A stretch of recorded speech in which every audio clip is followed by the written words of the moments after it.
Hello friends, this is your friend back with a new fanfic. What if Sasuke gave his Sharingan to Naruto before he died? Naruto X Sakura. If you like this story, don't forget to like, share, and subscribe, and leave your thoughts in the comments. Now, let's start. Chapter 1, Gift of Friendship. So yeah, I haven't posted in a while. Like for freaking ever. I know, and those of you reading MBS are probably ready to gut me and hang me by the rafter by my earlobes, and I'm really sorry about that.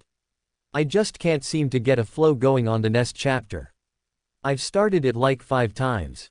Anyway, here's the prologue of Sharingan Warrior. Chapter 1, Gifts of Friendship. You bastard, screamed Naruto as he knelt over Sasuke's limp body. The figure in the mirror said nothing as Naruto swore his death and more. Ominous red chakra began to flow through Naruto's body. The boy Haku felt the sudden increase of chakra and flung 3 of his needles at the young boy. The 3 needle found birth deep in Naruto's right eye. Naruto screamed out in pain, clutching at his eye. Fighting through his pain, Naruto wrenched the needles free. Blood flowed from his eye and down his face. Haku was a bit taken aback. The boy could still move. He was about to attack again when he felt a great surge of chakra. He gasped and halted his attack. Zabuza was in trouble. He fled the fight, allowing his crystal ice mirror's jutsu to collapse. Completely disregarding his fleeing, Naruto rushed to Sasuke's side. "Sasuke," he said. "Sasuke." The young Uchiha's eyes slowly opened, his newly discovered Sharingan shining bright. "Naruto," he said, "I'm going to die, aren't I?" Naruto shook his head violently. "No, you can't die," he said, pulling Sasuke's head into his arms and lap. "You have to restore the Uchiha clan. You have to kill that guy. I'll help, we can do it together, just don't die." "It's too late, Naruto," stammered Sasuke. "I can't feel my body, I can hardly breathe." He hit my lung. "It's full of blood." "Naruto, I'm so sorry. I was so cruel. I was threatened by your quick growth, but some good came of that. We made each other better. We were good for one another. But now I must leave you. I'm sorry I can't help you anymore. We could have been great friends." Sasuke's Sharingan eyes came into focus, focusing on Naruto's closed right eye. "He hit your eye." Naruto nodded. "I don't think I'm going to be able to use it ever again, Sasuke," he said. A small smile played on Sasuke's lips. "Maybe I can help you one last time," he said. "Here." He slow placed 2 fingers over his right Sharingan, the completed eye. Then with his left hand he made a C over Naruto's right eye, opening the wounded eye and touching the white his eye with his thumb and index finger. "Naruto, don't give up on your dream, become Hokage. Take my Sharingan, let my eye show you the path you must take. Naruto, we'll always be together. We'll always be friends." Transfer jutsu. Naruto heard himself scream as pain lanced through his eye again. It felt like he had the needle in it again, only this time they'd been heated cherry red. The pain was unbearable, and as soon as it began to lessen, Naruto collapsed next to his dead friend. "Oh oh oh oh oh oh." The chakra pulsed in his hand, lightning blade. Named as such when he used it to cut a bolt of lightning in half. He glared at Zabuza, who was in the jaws of several of his ninja hounds. "I won't let you kill Tazuna, he's a good man with a good purpose," Kakashi said. "Your purpose, however, ends here." That said, he rushed at Zabuza, the Chidori sparkling in his hand. The flash caused by the attack hitting flesh blinded his for a slight moment before quickly vanishing. His eyes widened as he saw his victim. It was not Zabuza but instead the boy Haku. Kakashi's eyes turned to where the boy had been. His 2 male students lay lifeless. He wrenched his hand free of the corpse and leapt away. Zabuza was about to attack again when he heard a small chuckle. Kakashi looked to his left as Zabuza looked to his right. There stood Gato, surrounded by 50 men. "Well, this isn't going as planned," said Gato. "The idea was for you 2 to kill each other off. But you're both alive." Zabuza, "Sorry, but I can't have you on the payroll anymore, you're too expensive." Zabuza let out a small chuckle. "Well, Kakashi," he said, "our battle seems to be over. Now that I'm no longer in Gato's employment, we have no quarrel." "Guess you're right," said Kakashi. "However, the hounds of yours have rendered my arms completely useless," he said, "and I have to make Gato pay for betraying me. Mind if I borrow your kunai?" he asked as he torn his mask off with his teeth. "Sure," said Kakashi and tossed one of his kunai to the demon of the mist. Zabuza caught the knife in his mouth and took off racing after Gato, his limp arms trailing behind him. Gato let out a small gasp before turning and fleeing into the ranks of his men. Zabuza followed him, cutting his way through them until he reached the other end. There he drove the kunai into Gato's chest, yanked it out and slashed him across the throat. Gato's body flew off the bridge and into the sea. As soon as Gato's body hit the water, a countless number of blades sunk into Zabuza's back. Zabuza turned and stumbled out of the mob, where he fell next to Haku. And died, staring the boy he loved like a son, in the eyes. Kakashi turned to the mob and watched as they came to terms with what had just happened. He knew that as soon as they realized they just lost their meal tickle, they would resort to more drastic measures, like raiding the village. They turned grumbling amongst themselves and started to advance on Kakashi. Just as they came close, an arrow sunk into the bridge. Kakashi turned and saw that the entire village had come to defend their home, and leading the pack was Arani. Kakashi smiled under his mask. "Naruto, you've done it." He turned and faced the mobsters with the villager at his back. Seeing that they were outnumbered, the thugs quickly turned and left. Letting out a sigh, Kakashi pulled his headband over his left eye. It was over. He didn't know how right he was. "Sasuke, Naruto," came Sakura's distraught voice echo in his ears. Kakashi turned and ran to his students. "Sakura," he said, and she turned and latched onto the front of his vest. Kakashi checked Sasuke first. Needles covered his body, including some in his left lung. He checked for a pulse. The last of the Uchiha was dead. Then he turned to Naruto. He was covered in needles as well, but when he checked for a pulse, he found one. It was faint but defiantly there. It was then he noticed Naruto's right eye had blood coming from it. Fearing the worst, Kakashi slowing opened the boy's right eyelid. What he found caused his breath to catch in his throat. There, in the right eye of Naruto Uzumaki, was a level 2 Sharingan. Oh. So that's that. I choose the right eye for 2 reasons. 1. Kakashi's Sharingan is in the left and I didn't want to copy it. 2. Because in the fight with Haku in the show and manga, that is the eye that is level 2, the left is only level 1. I know this chapter is short, I just want to get the backstory to why Naruto has Sharingan now. Please review. This is new ground as far as I know. I could be wrong. No ONW has tried this. If you hate it, tell me. If you love it, tell me. If you have any ideas for improvement, I'm all ears. Oh, and if anyone can come up with a suitable replacement for Sasuke, let me know, because I'm racking my brain but still now dice. I thought maybe Sai, but he's way too advanced to be on a Genin team. Chapter 2, Broken. Thank you so much for all the fantastic feedback. It was the main reason I updated so quickly. There's something to remember for the future. The more reviews, the more I'm inspired and the quicker I update.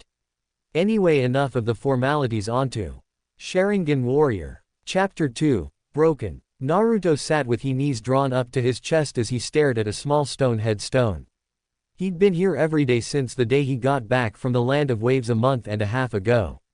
It was Sasuke's headstone. Here lies Sasuke Uchiha, last of the Uchiha, a friend forever. He'd read the inscription thousands of times. With his left eye, his right had been wrapped in bandages since the moment he'd woke up. Sasuke had given him the Sharingan, but he had yet to see it. Kakashi insisted he kept it wrapped in a secret. As far as the village knew, Naruto had been severely wounded in the battle against the rogue ninja Zabuza while defending Sasuke after he went down. The only people who knew the real truth were Sakura and Kakashi, not even the third knew. This of course brought more grief to Naruto, as many villagers saw the death of the last of the Uchiha his fault. He hadn't expected this. He had been getting treated better since making Genin. But now he was back to square one. Of course Iruka-sensei and Kakashi-sensei supported him as much they could, and Ayame and the old man at Ichiraku's helped a bit. Even old man Hokage visited him from time to time and even came to the headstone once and hugged him as he cried over his inability to protect a comrade. However, his biggest supporter, surprisingly enough, was Sakura. Yes, she had been upset and cried for a couple days. But she was nothing compared to Naruto. Naruto had been with Sasuke almost every day. They were in the Land of Waves training together, and even though neither of them had really wanted it, the root for a strong friendship had been planted. However, just as it seemed like that tree had began to grow, that root was ripped out. Sakura visited Naruto every day.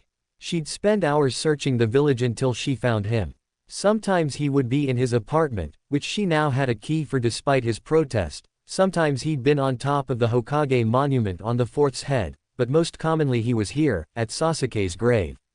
Before Sasuke's death Sakura had never ever seen Naruto cry. After his death, Naruto cried 2 or 3 times a week. After a while Naruto stood and walked back toward the village. His hands tucked in the pockets of his black pants.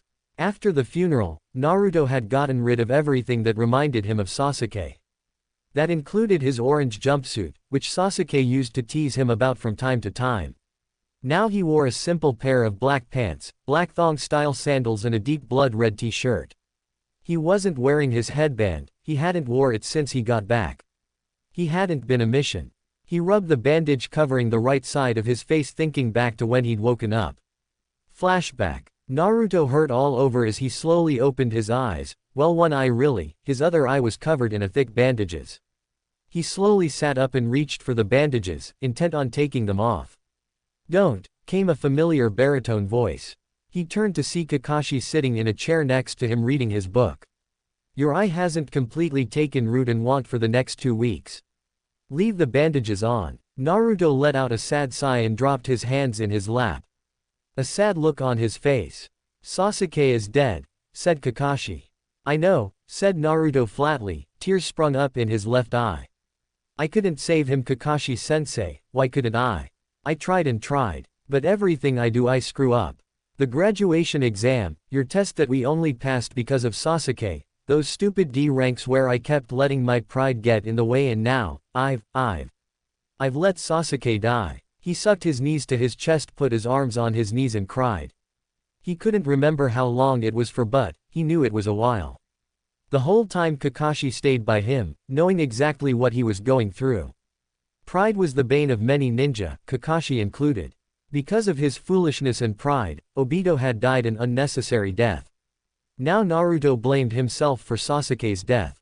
"Naruto," said Kakashi. Naruto looked up at him, his eye red and puffy. "Sasuke's death wasn't your fault. I know you, I've trained you for 6 months, I know you did anything and everything you could to save him. It hurts, believe me when I tell you I know what you're going through. But crying about it won't bring him back. It's okay to feel sad about losing him, but crying won't help." Kakashi said all this looking at the far wall. Finally he turned to Naruto. "However, on the reverse side of things, don't bear this burden alone either. Sakura and you are going through the same thing. Talk to her, talk to me, talk to all your friends back at the village. Don't just endure the weight of a lost comrade alone, it'll weigh you down and you'll let it take over your entire life. Naruto, Sasuke has given a great gift, don't let it go waste by blaming yourself. It'll tear you up. We'll help each other," Kakashi finished with a small one-eye smile. Naruto's face fell back to look at his hands in his lap.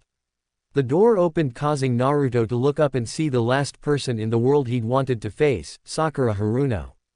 He'd expected her to start yelling and screaming and insulting him and making him feel terrible.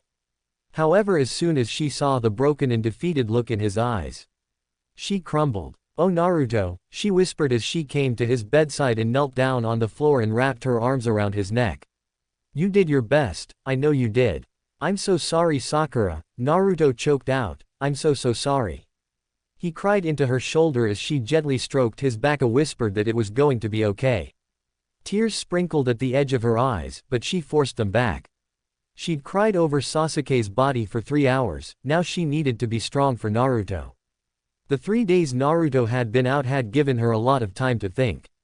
She hadn't been in love with Sasuke, she'd been in love with the idea of loving Sasuke. But when you boiled it all down, it was just a childhood crush. Sasuke was her friend first and now he was gone. But she'd watched at a distance as Sasuke and Naruto got closer and closer each day, despite how much they'd resisted. The teamwork they'd shown in their efforts to free Kakashi from Zabuza's water prison jutsu was a beacon of that friendship. And now, just as they both were finding their first true friend, Sasuke had been killed and it broke Naruto. Sakura refused to be weak right now, there would be time for that later. Right now Naruto needed what little strength she had to offer. Naruto struggled to get his sobs under control with staggered ragged gasps. "Shish, Sakura soothed, trying to help him calm down. "It's all right Naruto, She rocked him side to side as if he were a 3-year-old. Naruto finally got himself under control and went slack in Sakura's arms. She pulled back a little to look straight into his eyes. There was pain there but also gratitude. She had been there for him, not yelled at him, when he needed her most. "Thank you, Sakura," he rasped. She gave him a soft smile and hugged him one more time before standing up and leaving the room. Kakashi, who'd watched Sakura grieve over Sasuke's body for 3 days, let a small smile grace his features. They had come together when they needed each other most. "Naruto, stay in bed today and if you're strong enough tomorrow, we'll send word for an escort back." Naruto nodded his head. Kakashi squeezed his shoulder and left the room. Naruto laid back down and let sleep take him. End flashback. When Naruto came out of his thoughts he found himself on top on the Hokage monument. He pondered to himself just how long he'd been up here. The sun was going down now but there was no telling how long he'd wandered aimlessly through the village until coming here. Deciding he'd stay a while and try to settle down, Naruto sat on the fort's head and drew his knees to his chest. Resting his chin on his knees he gazed out across the village. It had changed since Sasuke's death. The villagers were downcast, disheartened. The greatest of their clan was now forever gone and with them, the Sharingan. He and Kakashi were the only one who still had it. "I thought I might find you up here," came a familiar feminine voice. Naruto turned to see Sakura walking towards him. She wasn't dressed in her usual pink dress, instead she wore a white blouse with black pants and her sandals. Her long pink hair was drawn up in a high ponytail and she wore a kind smile on her face, one Naruto had been seeing more and more of every day. "Hey Sakura," he said turning back to face the village. Sakura's smile fell a bit. He'd been like this since they got back from the land of waves. She couldn't really blame him, but she kind of missed the old Naruto, the Naruto who yelled and made outrageous promises, the Naruto who wouldn't take being outdone by anyone, the Naruto whose face would light up when she walked into view. Now he just acknowledged her presence and went back to brooding. She slowly walked to his side and sat on her heels wrapping her arms around her knees. "How long you been up here?" she asked him. He shrugged. "I dunno," he mumbled not looking away from village. Sakura's smile fell a bit more. It fell to a full-blown frown when his stomach growled and he didn't do a thing about it. Anyone who knew him would have expected him to jump up a declare he was going to Ichiraku's for some ramen. Now he just stared out into space, his stomach rumbling. "All right," said Sakura standing back up, "let's get something to eat." "My treat." Naruto shrugged again and let Sakura drag him to his feet. He followed her down the mountain, his hand tucked in his pockets. They slowly made their way to the ramen stand ran by old man Ichiraku and Ayame. She sat him down at his favorite stool before sitting down next to him. "Well, if it isn't Naruto and Sakura," said the old man. "Hey guys," said Ayame. "Hey," said Sakura, "one plain ramen and one miso ramen with pork." She'd been here enough with Naruto to know what he would want. Naruto had his arms crossed on the counter and his chin resting on his arms. Sakura frowned at him before turning to Ayame who was leaning across the counter. "He's still down, huh?" she whispered looking at Naruto's sulking form. "Yeah, he just can't forgive himself for Sasuke's death," Sakura whispered, "and to make things worse 90% of the village blames him too." "Ayame, I was there too but they don't blame me, so was Kakashi-sensei and they don't blame him. They blame Naruto solely because of what he is, and it's not fair." Sakura could feel tears threatening, and was only able to fight them off because the food was ready and placed in front of them. Naruto simply picked up a pair of chopsticks and started to eat. Sakura watched him emotionless slurp down his noodles. "Oh Naruto," she thought before turning to her own ramen and slowly started eating her own ramen. They ate in silence and as soon as he was done Naruto stood up and tossed a few bills on the table and left.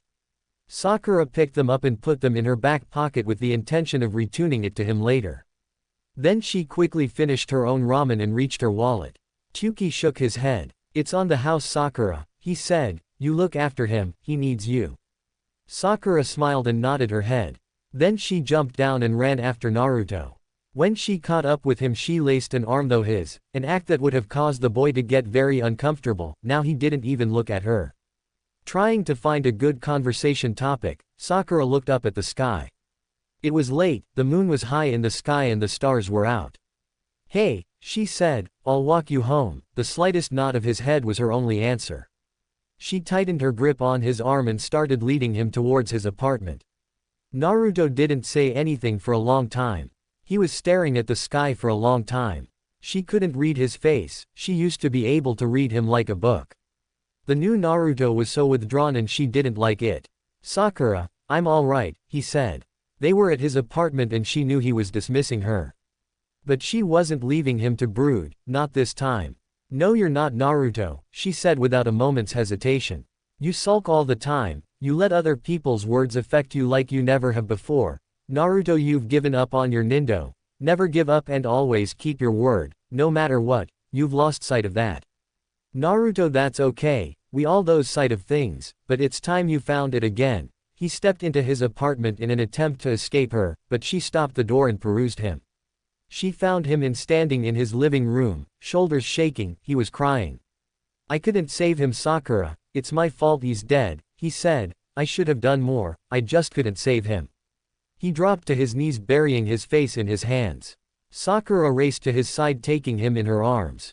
It's not your fault, Naruto, she soothed, it's not, Haku killed him, not you. Oh Naruto, Sasuke knew what being a ninja meant, he took that mission, he fought because he had a goal. Naruto, he wouldn't want you to beat yourself up over this, as hard and cold as Sasuke wasn't, he wouldn't want you to blame yourself. By this point Naruto had his arms around Sakura, hugging her to him like she was his lifeline, the only thing anchoring him to the ground. Sakura pulled back and took his face in both her hands so she could look him right in the eye. Naruto, let him go, she said, put Sasuke to rest, honor him by fulfilling your dream, become Hokage.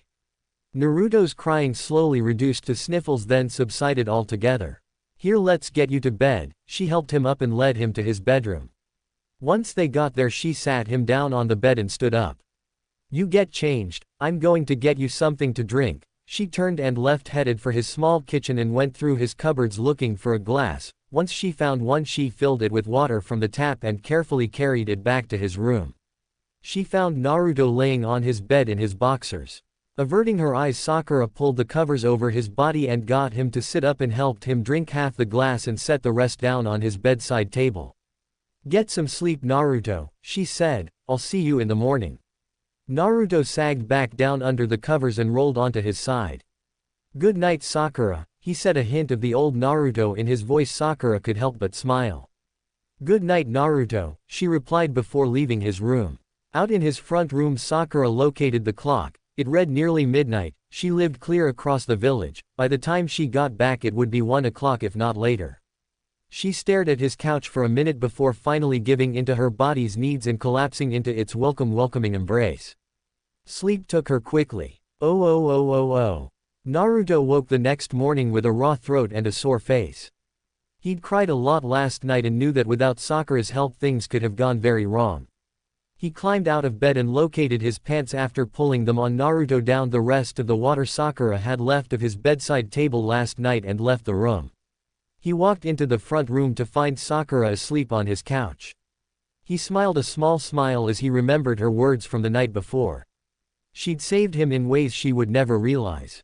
He turned to look at the clock to find that it was 11 in the morning, time for her to get up. Cautiously he knelt down and shook her shoulder. Sakura, it's time to get up, he said softly, trying not to startle her. After a few more shakes, her beautiful green eyes fluttered open. She stared at him for a minute before flushing and averting her gaze. Confused, Naruto looked down and saw that he was from the waist up. He mumbled an apology before rushing back to his bedroom and pulling on his shirt. He walked back into his front room rubbing the back of his head. Sakura was still on the couch but now sitting up smiling fondly at him.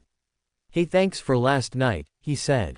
She shook her head. There's no need to thank me, Naruto, she replied, you needed help and I was more than happy to give it. He nodded in thanks and turned towards the kitchen. You hungry? He asked. Yes I am, she said laughing. Well, let's see if we can't find you something for you to eat, he said as he opened his small fridge. After some rummaging around he produced a tray of bacon. Care for some pancakes and bacon? He asked. Sakura giggled. You can cook? She asked. He shrugged. Kinda, he replied, pulling out the rest of the things he would need. I just assumed all you knew how to cook was instant ramen, she said, getting up off the couch and wrapping the heavy blanket she'd used the night before around her to shield her from the crisp winter morning chill. A ghost of a smile formed on Naruto's face before he shook his head. No, he replied, I dabble at regular cooking too, I'm still not very good though.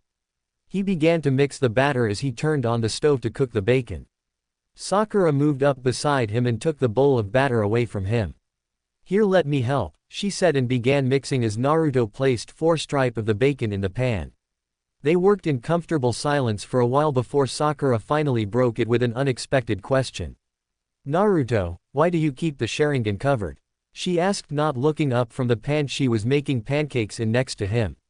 He took out the last strip of bacon and set it on the plate before turning off the burner and leaning against the counter with his arms crossed. To protect myself, was his answer. What do you mean? She asked, looking at him this time. What would people say if they saw I had Sasuke's Sharingan?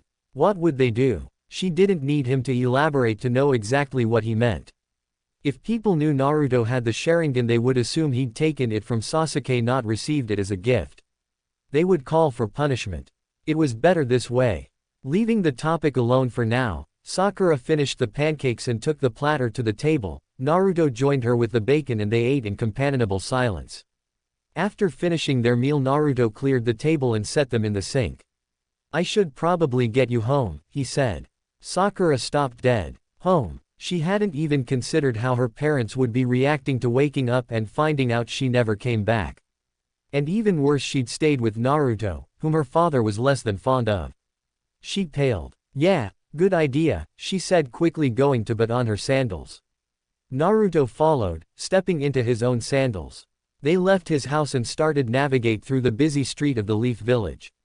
It was a busy time of year, the winter festival was coming. Street vendors were showing up more and more every day to get ready for the start that weekend. Without really thinking about it, Sakura wrapped her arms around Naruto's right arm to keep from getting separated. Naruto eyed her for a minute before let the ghost smile return to his face. Sakura gave him a small smile in return but couldn't find it in her heart to smile a full smile. It was disheartening to see that Naruto could no longer smile. He used to be so full of life, now he was broken, but Sakura could see that he was healing. The ways he'd acted this morning showed that he was more his old self, and it pleased Sakura. She knew he'd never be the exact same ever again. That was asking too much, but maybe with help he could be more outgoing again. They got to Sakura's house after about an hour of dodging through traffic. Sakura braced herself as she opened the door. This was going to be bad. Her fears were instantly confirmed when she saw her father standing in the doorway, arms crossed over his chest, anger in his eyes. There you are, he seethed. Hi daddy, she squeaked. What in the world do you are doing staying out all night? He asked. It was then that he realized for the first time just who she was with. You, he yelled, advancing on Naruto. Acting instinctively, Naruto pulled Sakura behind him. In doing so, he lost his opportunity to defend himself. The blow caught him square on the jaw. He stumbled backwards down the steps of Sakura's house, nearly knocking Sakura over in the process. He regained his balance and stood in front of Sakura, looking at her father. Though their eyes met, there was no challenge in Naruto's eye. No defiance. Nothing, just an empty pool of cold ice. It was unsettling, really. He could have dealt with defiance, or rage, or sorrow, but this empty look that he was getting from the boy made his blood run cold. He'd seen it before, in men who had nothing left to live for. This boy had seen something that broke him. Sakura, get inside, said Mr. Haruno. Sakura's face light up with panic. She couldn't just abandon Naruto, but she could disobey her father either. So with a squeeze on his bicep, Sakura stepped around Naruto and up the stairs to her father. Goodbye Sakura, came Naruto's even voice, void of all emotion. Sakura's face fell. She'd worked for almost 2 days to get Naruto to open up, only to have her father ruin that in less than a minute. Goodbye Naruto, she replied and stepped in the house. Mr. Haruno glared at Naruto a bit longer before going inside the house. Naruto was left standing at the bottom of the stairs alone. After staring at the door for a minute, he turned, stuck his hands in his pockets and left, headed for Sasuke's grave. Oh. Sakura rounded on her father the moment he closed the door. Why'd you do that? She demanded, furious with him. He had you out all night, Sakura. Yelled her father, you may be a ninja but you are still my daughter and I will not have you out all night with trash like him. He pointed towards the door. Trash, trash, screamed Sakura, Naruto is a lot of things daddy, but he is not trash. He is the most caring, self-sacrificing, dependable person I know. He needed me last night and I was more than happy to be there. I know you saw the look in his eyes. He's dead inside. He watched his best friend killed in cold blood right in front of him. I spent all night and this morning trying to get him to open up and just when I started making a little bit of progress, you ruined it. Tears were now flowing freely down her face. Her father was rooted to the spot completely speechless. Once he didn't respond, Sakura turned and fled up the stairs and into her room where she collapsed on her bed and cried. Downstairs Takashi Haruno stared after his daughter feeling like the scum of the earth. Movement caught his attention and he turned to see his wife Aki giving him a look of complete disappointment. How much did you hear? He asked. I heard the whole thing, Takashi, she said. You've completely destroyed our daughter. That boy is all she has right now and I could tell just from the small glimpse of him I caught out the window, he isn't doing well. The disappointment dripped off her words. He needs her. Takashi looked at the floor hating himself. Oh. Hey Sasuke, Naruto said as he sat down. I can't stay long, I just wanted to say hey. Back again Naruto. Came a male's voice. Naruto turned to see Kakashi standing behind him. Oh hey Kakashi-sensei, said Naruto turning back to Sasuke. Naruto, stand up, Kakashi's voice told him he better do it. So Naruto dragged himself to his feet, ready to get yelled at again. His jaw still ached where Sakura's father had hit him. What is it Kakashi-sensei? He asked, not really caring. Kakashi's answer caught him off guard. Naruto, it's time I taught you to use Sharingan. Chapter 3, Healing. Again I thank you all for all your amazing feedback and I know last chapter was pretty heavy. I tried to make this one a bit lighter, we'll see though. So without further ado, here is Sharingan Warrior. Chapter 3, Healing. Damn it, he thought to himself as he raced through the trees, I am so late, they're gonna kill me. He sped up trying to reach his destination on time. That was until he missed a step and went crashing down to the forest floor. Nursing a sore shoulder, he dragged himself to his feet and started to dejectedly walk, no longer caring he was going to be late anyway. He finally reached where he was going, a small clearing with a black stone on the eastern edge. He took in his surroundings. There were two people in the clearing, a girl who looked close to his age, with a great figure and the most amazing pink hair he'd ever seen. She wore a hot pink t-shirt and a black silk pants, on her feet were shinobi sandals and her headband was tied onto the top of her head, to hold her hair back. The second person was a boy, about his age, maybe a year older. He had long shaggy and spiky blonde hair. He wore a blood-red t-shirt and black pant, flat-thong-style sandals were on his feet. On his head was a blue headband and the right side of his face was covered in heavy bandages. The girl turned to him, her face angry. Late again Kaka, she cut herself off. Hey, you're not Kakashi-sensei. Who are you? Is this Team 7? He asked a bit shy. Yes, the girl replied, why do you ask? He hesitated, however before he could give his reason, a voice behind him cut him off. So, you must be Haru. Haru turned to see a tall man with silver hair and his headband over one eye standing behind him with his hand tucked into his pockets. Haru? The girl asked. Yes, Sakura, Naruto, this is Haru Murray, said the silver-haired man. The blonde looked at him with suspicion. He's the newest member of Team 7. The blonde's face contorted but he stayed silent. The pinkett, however, did not. But Kakashi-sensei, I'm not sure if that's. She cut herself off again, glanced nervously and the blonde. Haru glanced at him again and saw the boy had his face down, his blonde hair masking his eyes. Haru didn't have to be a mind reader to see that the boy was against this idea. He just hoped he would blame him, it wasn't his choice. He'd been placed on this team because on his last team he was fighting more and more with a teammate and it had already jeopardized several of their missions.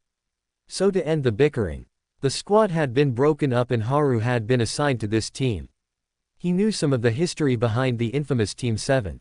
Sasuke Uchiha had once been a member of this team, but he died in the Land of Waves on a mission that had escalated far beyond the abilities of any genin. He had been fighting the enemy on his own while the Uzumaki boy stood by and watched, It was because of the blonde-haired boy that the last of the Uchiha was dead. Balling his fists, Haru glared at the boy, but try as he might, he couldn't get the young man to raise his gaze. "All right," said Kakashi, "let's get on with today's training, it'll be relatively short. Combat training, you'll fight each other for 3 hours, do not hold back, if you do you will get injured because your opponent won't." Haru stared at the man. They were expected to fight each other. He glanced at his new teammates. Neither of them seemed fazed in the least. "However, since Haru is new, I'm adding a second rule. For 1 hour 2 of you will pair up and attack the other, this will also help work on cooperative fighting and teamwork. First will be Haru and Sakura against Naruto." "Naruto," the blonde finally looked up. "Don't use it, that's the only restriction, you're not ready, all other jutsu is allowed though." Naruto nodded. "Got it, Kakashi-sensei," he said. Haru noticed Sakura almost seemed to breathe a sigh of relief. "Okay then, on the whistle," said Kakashi. Sakura walked over to stand next to Haru and the Naruto stood across from them. "What are his weaknesses?" asked Haru. Sakura stared at Naruto for a second before turning to reply. "Genjutsu," she said. Well, there went that plan. Haru didn't know any genjutsu. He would just have to figure something out. A shrill whistle sounded across the clearing. Naruto leapt straight for them, a kunai in hand. Haru noticed he was coming right for him. He froze. He was hardly any good at close combat. He closed his eye waiting for the cold bite of steel. That was until a ringing met his ears. He opened his eyes and saw Sakura standing in front of him blocking Naruto's kunai with her own. To look over his shoulder at him. "Don't just stand there, help me," she said. Haru nodded and drew his own kunai. Naruto leapt away from them and threw his knife, which Sakura deflected easily. Naruto natted about 15 feet away and stated, flashing through hand signs. "Fire style, fireball jutsu." He yelled it, brought his hand to his mouth. He placed 2 fingers on the corner of his lips and exhaled. A massive ball of flame launched at them. Sakura and Haru leapt out of the way in opposite directions. Then Naruto crossed his fingers. Shadow clone jutsu. 19 clones phased into existence. Then they charged. Oh. Kakashi sat in a nearby tree watching the 3 genin fight. He could help but smile. In the 2 months Naruto had been training to use Sharingan, he had come a rather long ways. Even though he was more withdrawn and quieter since Sasuke's death, there were some things about Naruto that Kakashi believed would never change. Like his unbelievable work ethic. Kakashi had to physically force Naruto to stop training 3 times, or risk total chakra depletion. It was true that Naruto had a substantial amount more chakra than Kakashi, but the hours Naruto put into his training would put a normal person in a near-coma state. About a month into the training, Kakashi stumbled across another change in Naruto. When Sasuke had given Naruto Sharingan, he'd also inadvertently transferred his own prowess with fire jutsu to Naruto. Naruto could now use fire jutsu so powerful it rivaled Sasuke's, hell it even Kakashi's. Kakashi watched as Naruto attacked with his shadow clones, like he said, some things never change. Like Naruto's ability to create a ridiculous amount of shadow clones. The 3 had battled for 45 minutes now, and so far, Sakura and Haru had been able to fight Naruto to a standstill. Though Naruto had improved in leaps and bounds, Sakura had improved quite a bit too. She said that her total inability to do anything against Zabuza and Haku had opened her eyes, and she had committed herself to training, even joining Naruto and Kakashi at times when they were training with Sharingan. The buzzer went off. "All right, switch," yelled Kakashi. "Naruto and Haru versus Sakura." The transition was flawless. Naruto and Sakura just leapt into the air and switched places. They resumed battling. Sakura struggled a bit more than Naruto did. But that was to be expected. Naruto was the strongest genin on their team. Haru, on the other hand, well. Flashback. "You wanted to see me, Lord Hokage?" asked Kakashi, stepping through the door to the Hokage's office. "Ah yes, Kakashi," said the Hokage, "I have news for you." "What is it?" asked Kakashi, curious. "I've found a replacement for Sasuke on your team," he replied. Kakashi had been afraid of this. "Lord Hokage, I don't," started Kakashi, but the village leader cut him off. "You don't think Naruto is ready?" he said. "Kakashi, we need Team 7 up to full strength again. We need you to start taking missions again. Here, this is a dossier on your new student." Kakashi took the papers from the Hokage and began to flip through them. You can see why I put him on your team. Yes, this boy, said Kakashi, is terrible. Only 5 successfully completed missions, all D rank, he has almost no fighting skill, his scores were worse than Naruto's. Exactly, said the Hokage, he's quite behind, and since you have 2 of the most advanced genin of their generation, I was hoping they could rub off on him. Kakashi saw his reasoning but still wasn't sure it was a good idea. Lord Hokage, Naruto won't like this, he doesn't want to replace Sasuke, said Kakashi. I'm afraid he would just push Haru away, but the Hokage was having none of it. Kakashi, I've made my decision, he said. Kakashi bowed. Yes, Lord Hokage, he replied and turned. We'll have a training exercise tomorrow, please have him meet us at training field 7. The Hokage nodded. End flashback. Kakashi had been right, Naruto wasn't working with Haru at all, he was fighting Sakura on his own. Haru was being left behind. Oh. Naruto threw 3 more kunai at Sakura as he flipped over a branch and launched himself at Sakura. Haru stood on the ground watching, not believing what he was seeing. Naruto was good, really good. Naruto dropped to the ground in a crouch, his left knee bent, his right leg straightened out to the side. He looked over his shoulder. You plan on helping anytime soon? He asked Haru. Haru hesitated. Naruto scoffed and raced at Sakura.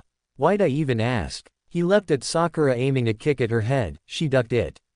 He landed behind her. She turned and swung at his head. Naruto leapt backwards, landing on his shoulders and kicked right back to his feet. He threw a roundhouse at her head which she spun under, drawing a kunai. Naruto drew his own kunai and parried the incoming attack. They stood locked like that for a couple seconds before a buzzer sounded. Alright, last switch, said Kakashi from his tree. Sakura and Naruto vs. Haru. Naruto heard Haru gasp. Sakura and Naruto stood side by side before looking at each other and nodding. Naruto threw 3 shuriken. Haru gasped again and leapt to his left. Naruto and Sakura sprinted at him, Naruto leading. Naruto dropped to one knee and delivered a hard straight right to Haru's stomach. Haru doubled over and stumbled backwards several feet. Sakura jumped onto Naruto's shoulder and leapt into the air. She caught Haru in the side of the face with a hard kick.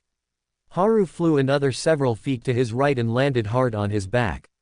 Naruto jumped into the air, spun a couple times and fell straight at Haru, his right leg bent.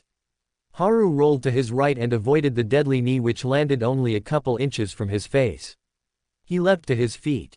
Sakura ran at Naruto, who was still in his crouch. Placing a hand on each of his shoulders, she cartwheeled over him and caught Haru with each of her feet. Naruto jumped to his feet and rolled across Sakura's back.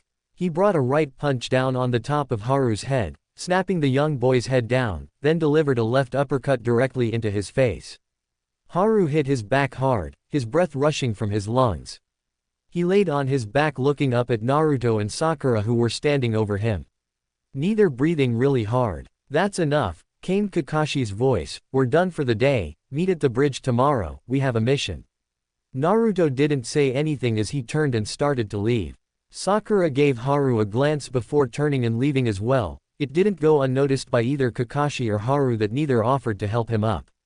Kakashi sighed. Naruto left the training field with his hands in his pockets. He didn't even seem to notice Sakura walking with to him, both her arms wrapped around his upper right arm. He just stared at the ground, putting one foot in front of the other. Sakura frowned. Since that day 2 months ago, Naruto had fallen even deeper into himself. The only time he seemed to open up was when he was training. Whether it was with her or Kakashi, it seemed to help, but the second it ended, he would shut them out again.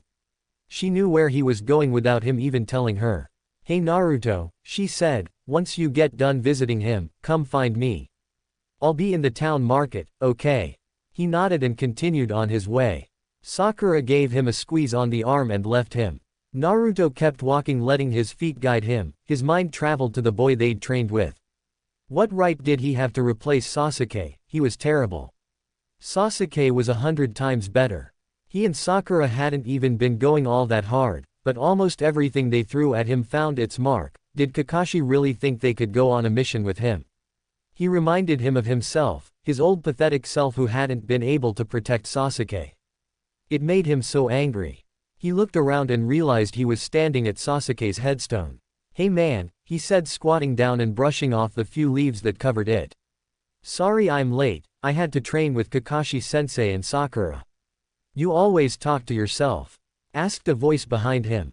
He turned. What are you doing here? Naruto asked the visitor. It was none other than Shikamaru Nara. Shikamaru shrugged. Came to pay my respects, responded Shikamaru. My team's be gone for a while and I thought I'd come say hey. He walked up and stood next to Naruto, who had stood up by this point. How long you been here? Naruto shrugged. Not long, he said, but I can't stay long either, I have to meet Sakura. Shikamaru nodded. Well, it was great seeing you again Naruto, Shikamaru said. Naruto nodded and turned to leave. He tucked his hands in his pockets and hunched his shoulders. After walking for a good 10 minutes, he's the village market. Was a wide area in the middle of town full of stall vendors and street shops. Naruto scanned the area for Sakura's distinct pink hair. He found her standing at one of the stalls, next to a girl with blonde hair. Ino. Naruto turned to walk away, but Sakura must have turned around because she called out to him.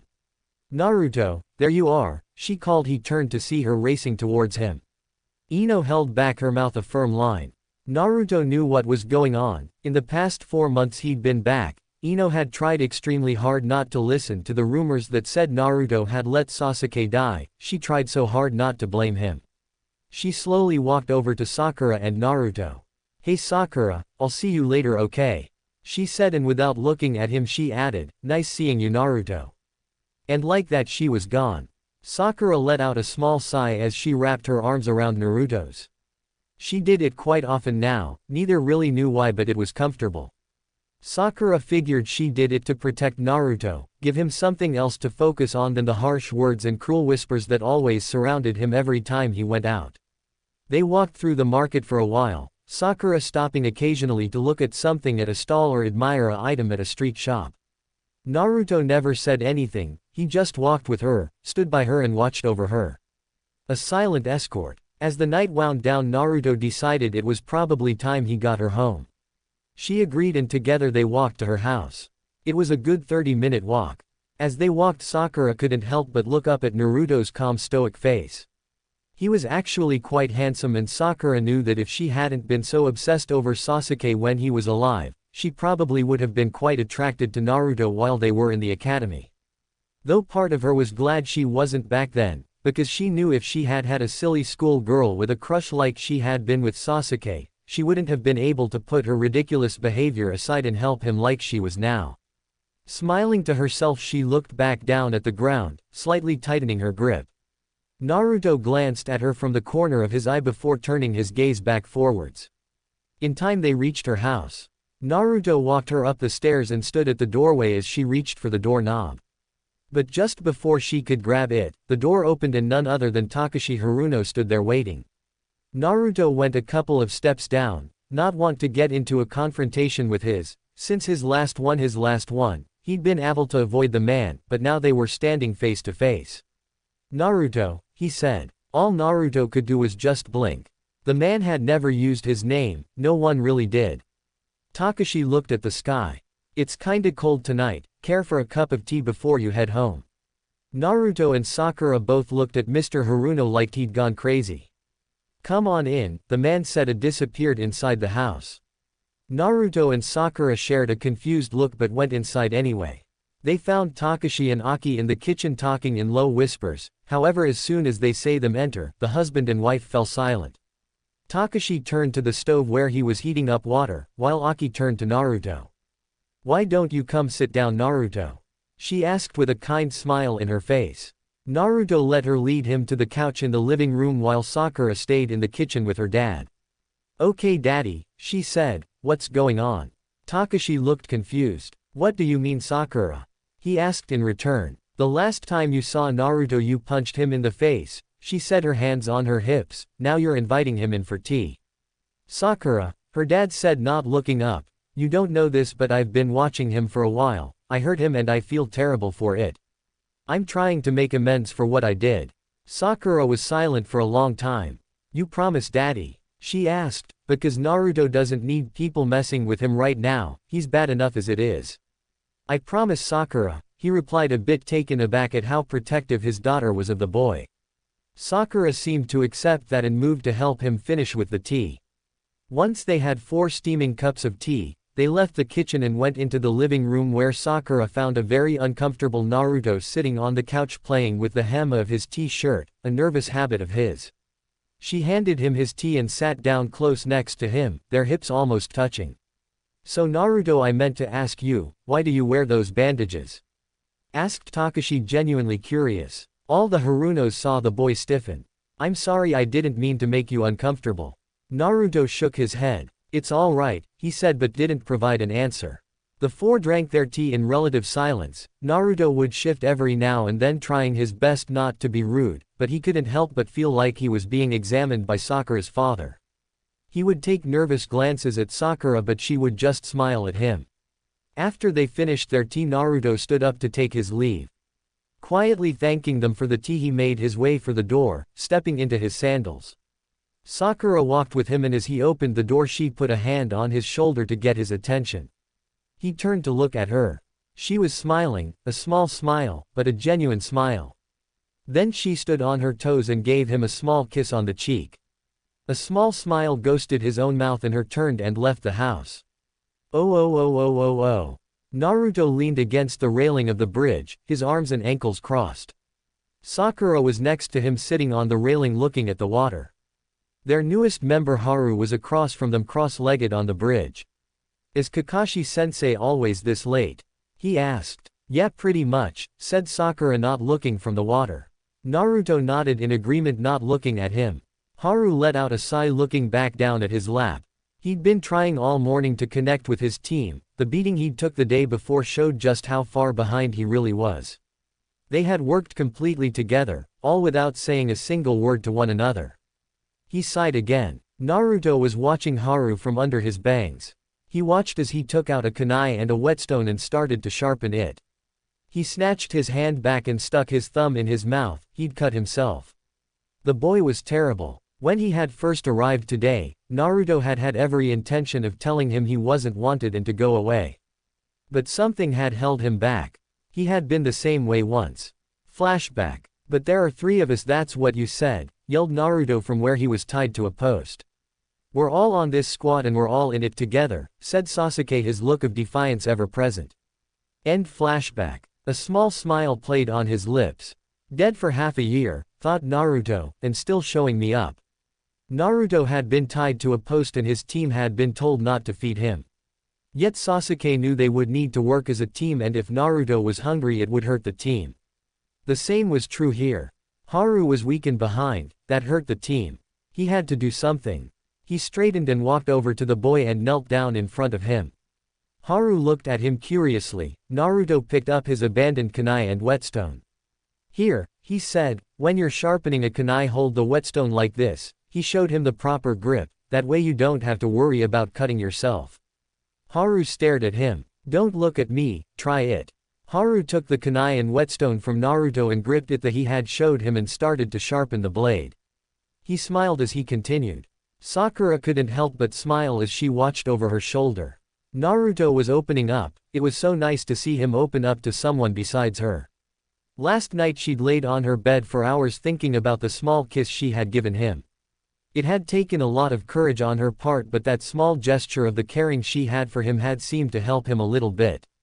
This morning when they had met at the bridge, he had given her a small smile. She was brought out of her musing by Kakashi walking on the bridge. "Hey," he said. Sakura let out a sigh. "You're late again, Kakashi-sensei," she said. "Sorry about a black cat crossed my path so I had to take the long way," he said. Sakura shook her head. Did he even realize he used the same 4 excuses over and over? "I'm sure you did," she said, not feeling like arguing and ruining her good mood. "Well, let's get going," said Kakashi, turning towards the Hokage Tower. Haru put his kunai and whetstone away and made to get up, yet he saw a hand palm up being held out to him. He followed the arm and saw Naruto looking down at him. With a small grin, Haru took his hand and let him pull him to his feet. Sakura had to smile again. Naruto was getting there, true wasn't there yet. But it's a long road to a healed heart, and Sakura would be there for him, every step of the way. Chapter 4, Teamwork. Ahaha, yeah, so this is really late. I have good reasons though. First and foremost is my fiancée was in town and I spent last week with her. Sorry but writing kinda takes a back seat to my girl. Secondly, my computer has been acting kinda weird, so it was hit or miss there for a while. And lastly, I don't know if you figured this out, but when I first started this story I didn't know a whole lot about Naruto. I started this story about 10 minutes after I got so frustrated about wondering how Kakashi got Sharingan that I went on YouTube and looked it up. Since then I realized that my knowledge base to write this was nowhere near large enough, and that I needed to be fair to you, the readers, and the Naruto Empire. So I spent most time between my last update and now, studying up on Naruto. I now own every single episode released in America and am of Später 516 of the manga series. Anyway, enough of my boring and lame excuses, on to Sharingan Warrior. Chapter 4, Teamwork. Naruto let out a long sigh as he sat on one of the 3 pillars in Training Field 7. They'd been here for 3 hours waiting for Kakashi. This was getting a little ridiculous. Naruto had even gone to Sasuke's grave early so he would be on time. It was supposed to be really important and Kakashi was late, again. Naruto put his elbows on his knees and his chin on top of his interlaced fingers. His gaze fell Haru where he laid on the ground a few paces away. He had his fingers interlaced behind his head and his legs crossed at the ankles. They'd come a long way in the month they'd been together. Naruto and Sakura had been trying to integrate Haru into the team. Flashback. Naruto and the rest of Team 7 walked next to the large caravan they had been charged to protect. Naruto and Haru on one side, Sakura and Kakashi on the other. They were in charge of escorting it to the capital from the land of tea. The caravans had been being attacked by bandits lately and they were in need of escorts. Naruto walked with his hand in his pocket staring at the ground. He'd come a long way since watching Sasuke die. He was able to interact with his team, he even smiled from time to time now. But he still visited Sasuke every day. He didn't think a day would go by for the rest of life that he wouldn't. He just couldn't let his teammate go. Sasuke had always been there, even in their academy days Naruto was always striving to surpass Sasuke. Then when they were put on the same team, Naruto was both angry and relieved. Angry because it would give Sasuke even more chances to show him up, but he was relieved as well because he had a strongest person in their age to measure himself against. Now he had no one. He'd been using Kakashi, but it was hard to see your own growth when going up against a Junin as a genin. The gap was just too large. Naruto was brought out of his brooding when he caught a glimmer to his left. In an instant a kunai was in his hand. He deflected the knives that were thrown at him. Sounds of metal striking metal on the other side of the caravan told him that Kakashi had ran into a similar problem. Naruto watched as 3 bandits stepped out of the shadows of the trees, katana in hand. Naruto glanced at Haru and saw he also had a kunai in his hand. His hand was trembling. "Haru," he said, causing the boy to look at him, "we can do this together, just stay with me and watch each other's back, got it?" Haru gave him a quick nod and looked back at the enemy. Naruto switched his one-eyed gaze back at their attackers. In a flash he threw the kunai at the men. It found a home in one of their shoulders. Then Naruto ran at him in a low stance, Haru hot on his heels. Naruto hit a baseball slide and slid through the man's legs before leaping to his feet and racing at the man behind him. He heard a gurgle and knew Haru had done his job. Naruto pulled the 2 kunai of his hips and ran straight at the second man. He blocked the katana strike with the kunai in his right hand and turning his back on the man he plunged the kunai in his left hand into the man's left side. The man's eyes bulged as Naruto turned to face him, yanking the kunai out and dragging the kunai that hand blocked the katana across both the man's jugular veins. He fell to the ground, bubbles of blood bursting from the slash in his throat as he struggled for breath. It would end soon. If he didn't bleed out from the wound across his neck, he would die drowning on his own blood as it slowly filled his punctured lung. Naruto turned to look at the last man and saw Haru had already engaged him. He was holding his own, but Haru's strength was not close combat. Naruto ran at them throwing a kunai, which the man only avoided because he leapt out of the way of Haru's attack, otherwise it would have sank into the side of his head. Naruto continued to run at the man as he turned his back on his. It was clear he was completely unaware of Naruto's presence. Naruto closed the gap swiftly and buried the blade into the man's back, severing his spine. Haru took advantage of the man's surprise and plunged his own kunai in their opponent's heart. Naruto pushed the man to the ground, pulling his blade free. He turned to Haru and gave him a small nod of approval and turned back to the caravan, only stopping to wipe his blade clean on one of the enemy's shirts. End flashback. That had been one of their first missions together, and their team's teamwork had been getting better and better with every mission. After their last mission yesterday, which had been a simple delivery run to a neighboring village that had taken a grand total of 6 hours, Kakashi told them to meet at Training Field 7. And now he was late. Naruto let out another sigh, causing Sakura to look up at him from where she was sitting right below him, reading a scroll on Genjutsu that she had gotten from Kurenai. "What's wrong, Naruto?" she asked, a curious look on her face. "You've been sighing an awful lot." "It's Kakashi-sensei," said Naruto. "I just wish he could be on time for once." Sakura nodded her head in agreement. "Why do you think he's late all the time anyway?" asked Haru from his spot in the middle of the field. "Who knows," said Naruto. "He's done it since we've known him, and he's not showing any signs of stopping. Guess we'll just have to deal with it." As if on cue, Kakashi casually walked into the field, waving and greeting. "You're late," they all chorused, not loudly, Naruto merely mumbling. Kakashi let out a small laugh, nervously rubbing the back of his head. After regaining his composure, Kakashi addressed them as a team. "I've actually called you all to discuss an important matter. The Chunin exams are approaching and I've nominated the three of you." Three genin stared at him for a minute. "Wait, what kind of exam?"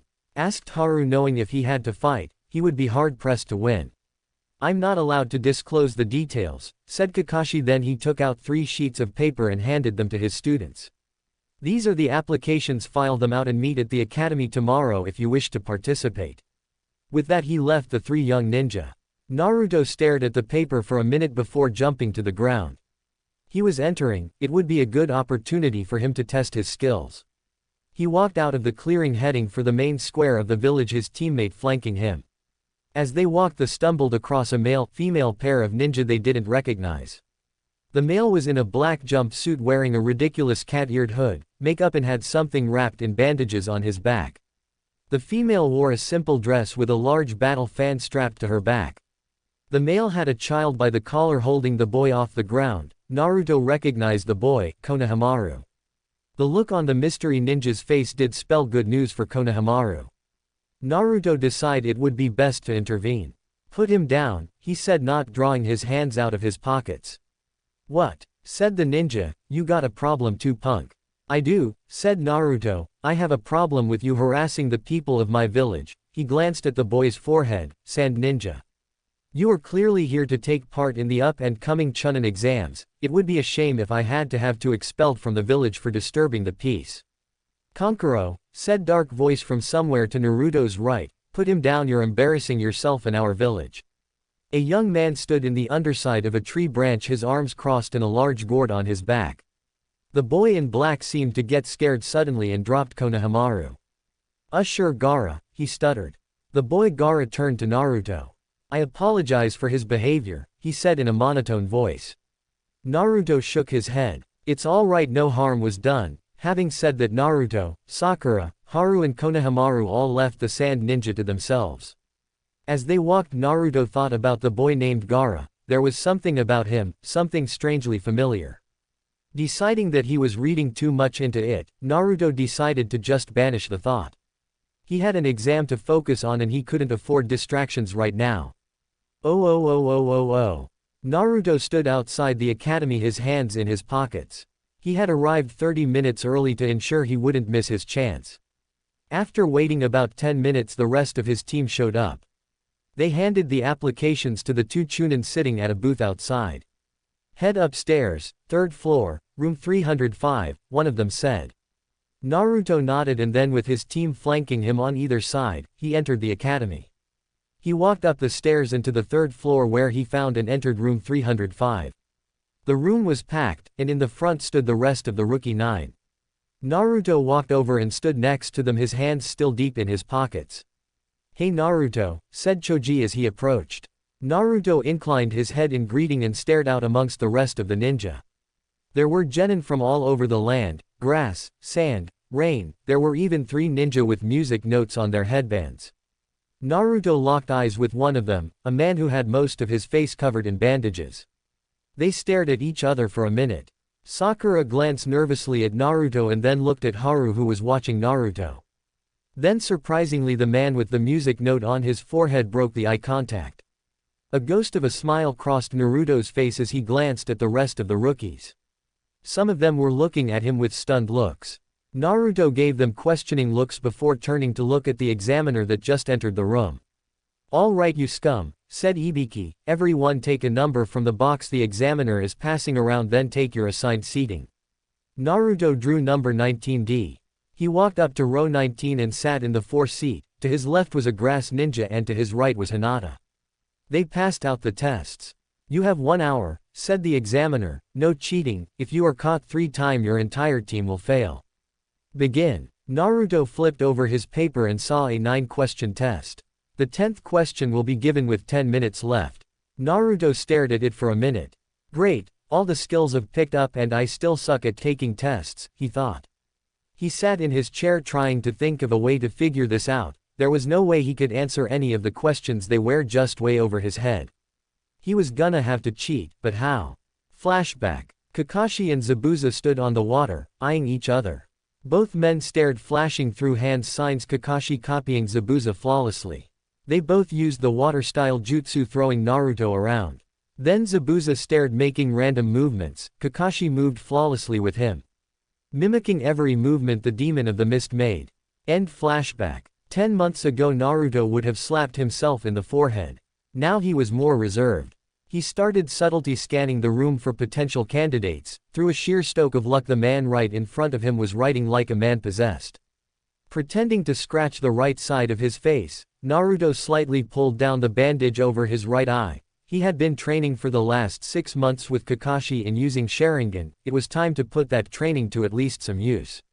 For the first time since the death of Sasuke, the right eye of Naruto Uzumaki opened. Sakura scanned the test, and glanced at Naruto, who was staring blankly at his test. This was bad, though his battle prowess and jutsu skills had increased by leaps and bounds since Sasuke's death. But his intellectual and deductive reasoning skills hadn't improved at all. She wasn't going to have a problem and Haru should be okay. Though he wasn't a very good fighter, Haru was actually quite smart. Sakura watched Naruto be still for a long time before finally moving. He scratched the bandaged side of his face, then stared, writing.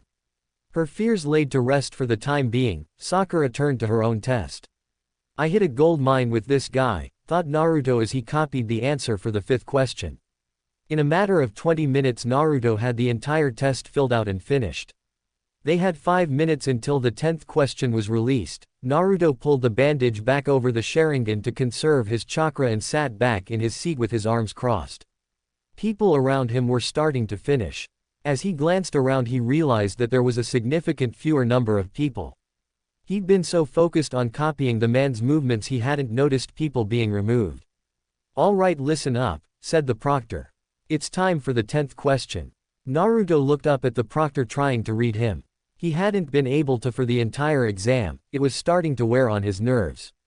But before we reveal the 10th question, there are a few rules.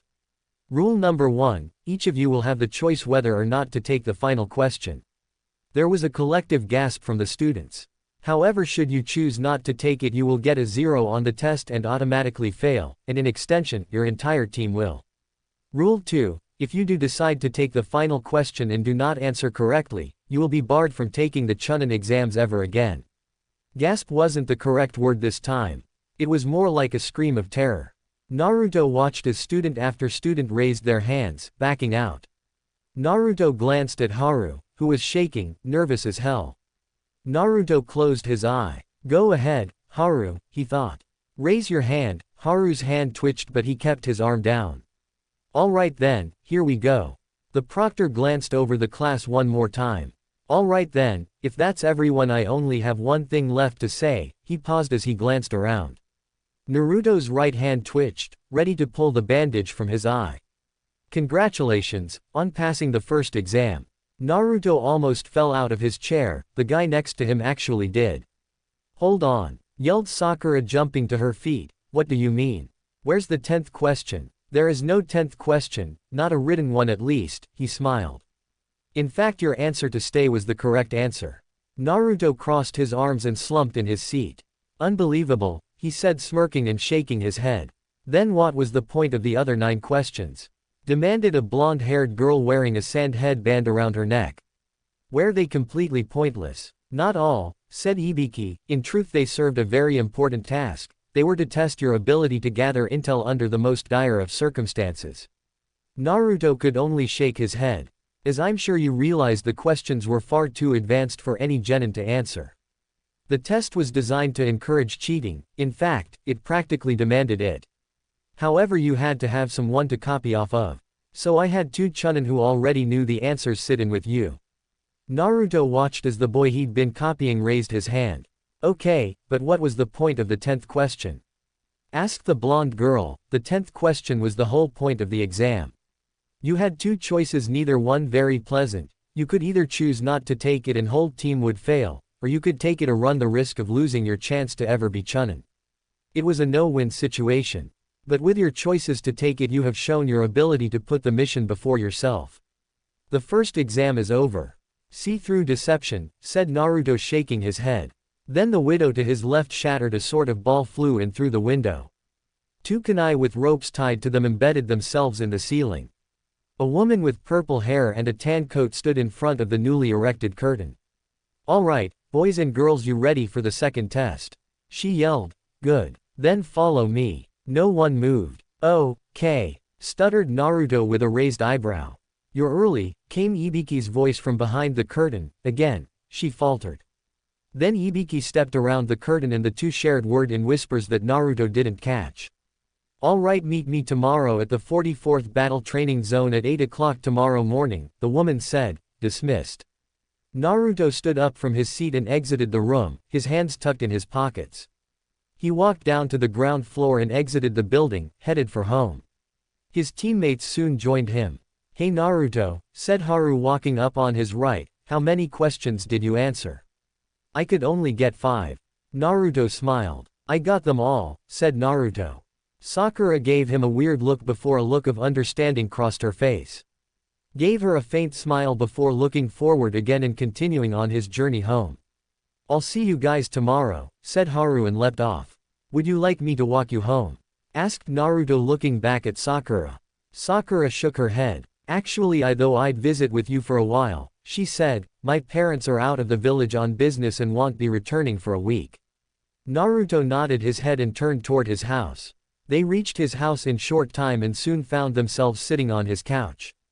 Though he'd intended to stay up and talk with Sakura for a while, Naruto found himself growing very drowsy very quickly. In a matter of minute, his head was cradled in Sakura's lap and he was fast asleep.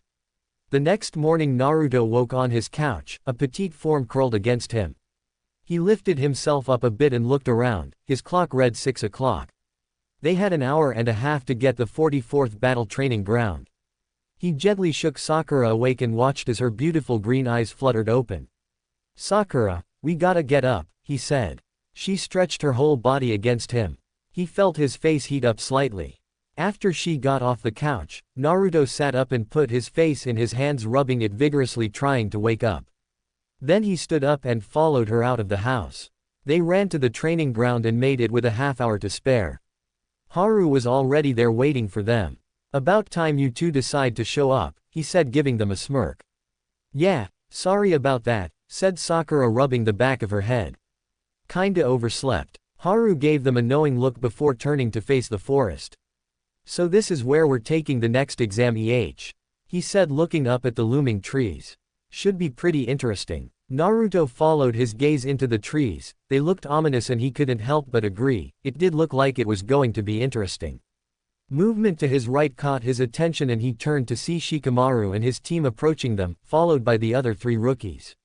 Soon the rookie 9 were standing together in a small mob and at their head stood Naruto. They were outcasts here, having only been genin for a short time. Even most of the Leaf genin looked on them with partial disgust.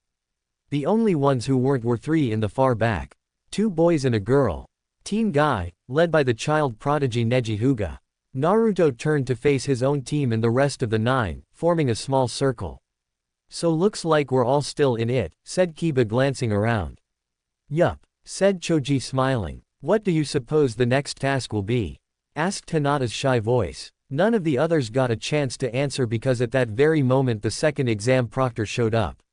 "All right, you maggots," she yelled, "it's time for the second exam to begin. Each team will receive either a heaven scroll or an earth scroll.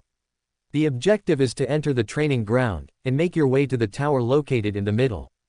However, before you can enter the tower you must first obtain both scrolls. You have 5 days. Naruto's eyebrow raised a bit. Before we can proceed, each team must enter the both, confirm you are allowed to partake in the exam and receive your scroll. Naruto turned to his team and indicated for them to follow. Then as a team they walked into the both. "Names," said the Chunin sitting behind the table. "Sakura Haruno," said Sakura. The Chunin scanned the list and found her name, he checked her off. "Haru Muri," said Haru. The Chunin checked his name off. "Naruto Uzumaki," said Naruto. The Chunin did a double take eyeing Naruto up, then he checked his name off. Naruto picked up the heaven scroll that was set in front of him and drew his a number out of the box. They drew gate 13. They exited the booth and walked away from the rest of the candidates. Once at their gate, the three started to discuss strategy. "Naruto," said Sakura, "who should lead the team?" Naruto was quiet for a bit. "You should, Sakura, you are the smartest one out of the group," said Naruto. "Haru, no offense but you've got a bit of a confidence problem and me well. I already let one teammate die, I won't let you die because of me." Sakura frowned. She and Haru both believed Naruto was the best for this, but it seemed that he didn't trust himself with the well-being of his teammates. Yes, she was smart, but she wasn't a leader, she didn't have the natural ability, it wasn't in her makeup. Naruto, however, was. He knew how to inspire people, it came as natural as breathing to him, but it seemed that he had yet to overcome his fear of being responsible for another teammate's death. So she reluctantly agreed to lead them. But she knew that if any fighting started Naruto would take over, he wouldn't even realize it but he would, and she'd follow his every order. Naruto nodded at her and turned around to face the gate. She stared at his back, his hand tucked in his pockets, but he still stood as straight up as ever, the pride he had in himself hadn't changed. For a second she remembered Sasuke and the way he carried himself. They had been more alike than they knew, but Sakura had always been looking at them from the outside, so it was easy for her to see. She was sure Kakashi saw it too. "All right, get ready," said the Chunin at the gate. Naruto stepped up to the gate, Sakura and Haru stepped up to flank him. 5, 4, 3, 2, 1, the Chunin counted down, "Go." The gate swung open and the three raced in. Naruto took the lead and leapt into the trees, the others hot on his heels. They raced through the trees for an hour before coming to a stop in a small clearing. "All right, how are we gonna go about finding a earth scroll?" asked Haru. "We can't split up, but we'll lose time if we just wander around aimlessly," said Sakura, "so for now we continue to head for the tower." Naruto and Haru nodded and leapt off to follow their leader. However, they hadn't gone 300 yards when Naruto put on a burst of speed and tackled Sakura out of the sky. A kunai flew overhead and Haru caught a branch and flipped up on top of it, drawing his own kunai. Naruto landed with Sakura in his arms, holding her bridal style. "Thanks, Naruto," she said as he put her down. He nodded and looked into the direction the kunai had come from. 3 ninja from the grass village stood in a tree 60 feet away, squaring off against Haru. Haru leapt into the air and threw his blade. The 3 scattered. Naruto and Sakura used the distraction to leap back into the fight. Naruto slipped of his pack and flipped it open. He pulled out a crescent-bladed-like object and threw it to Haru, who caught it and landed on a nearby branch, blocking a shuriken with the blade. Then he spun the blade once, 3 identical blades sprang forth. Haru was holding the weapon of Sasuke Uchiha, the Demon Wind Shuriken. The attacking ninja all threw multiple shuriken and kunai at Haru, who started spinning the shuriken. The incoming blades were deflected. Then Haru threw the spin blade at the 3 ninja. They all leapt out the way. Haru leapt in pursuit of one. Sakura stopped the ninja pursuing Haru with a head kick to the head. Naruto jumped after the 3rd. Haru landed in front of the ninja he'd pursued, another kunai in his hand. The grass ninja drew his sword and attacked Haru. Haru sidestepped the attack, plunged the kunai through his hand, pinning him to the tree. Then Haru stuck his hand out and caught the demon wind on its return path. Continuing its rotation, he passed the blades through his neck, severing his head from his shoulders. Sakura landed in a crouch and launched herself at the grass ninja. She punched him in the face and followed up with a knee to his stomach. Then she drew a kunai and he drew his sword. She attacked him with a stab which he dodged and trapped her arm between his body and his arm. He tried to cut off her head but she dropped down and grabbed his leg. She pulled it out from under him. He lost his balance, and fell from the tree. Sakura dove after him, her blade held in a reverse grip. They both crashed to the ground, her blade pierced his chest and heart. Naruto and his opponent face each other, neither moving, neither breathing. The grass ninja twitched. Naruto started his hand signs. Fire style, fireball jutsu. He breathed the huge flame at the grass ninja who dropped of the tree branch and fell to the ground. Naruto dropped down after him, drawing his two kunai off his hips, holding them in reverse grips. They landed on the ground and the grass ninja ran at Naruto. He delivered an overhead slash intent on cleaving Naruto in two. Naruto blocked the blade with his kunai. Then he shoved the ninja away and took up the ground. He delivered stabs through each of the man's biceps, then plunged the blades into his thighs. The man screamed in pain. Naruto ripped one blade out and drove for the man's chin. The enemy ninja caught Naruto's wrist and tried to hold off his attack. Naruto put the palm of his other hand on the end of the kunai and pushed up. The two struggled against one another but the man's wounded arms quickly gave out.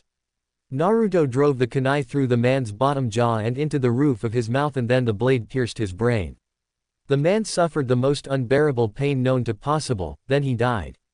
Naruto wrenched the blade free and kicked the corpse over. He turned to look at his other teammates. They were both fine. Haru had the demon wind in his hand and was in the process of wiping it clean. The other two enemies were dead. Haru collapsed the demon wind and tried to hand it back to Naruto. Naruto shook his head. "Keep it," he said, "you seem to have a natural talent for it. I can't think of a better person to carry Sasuke's shuriken."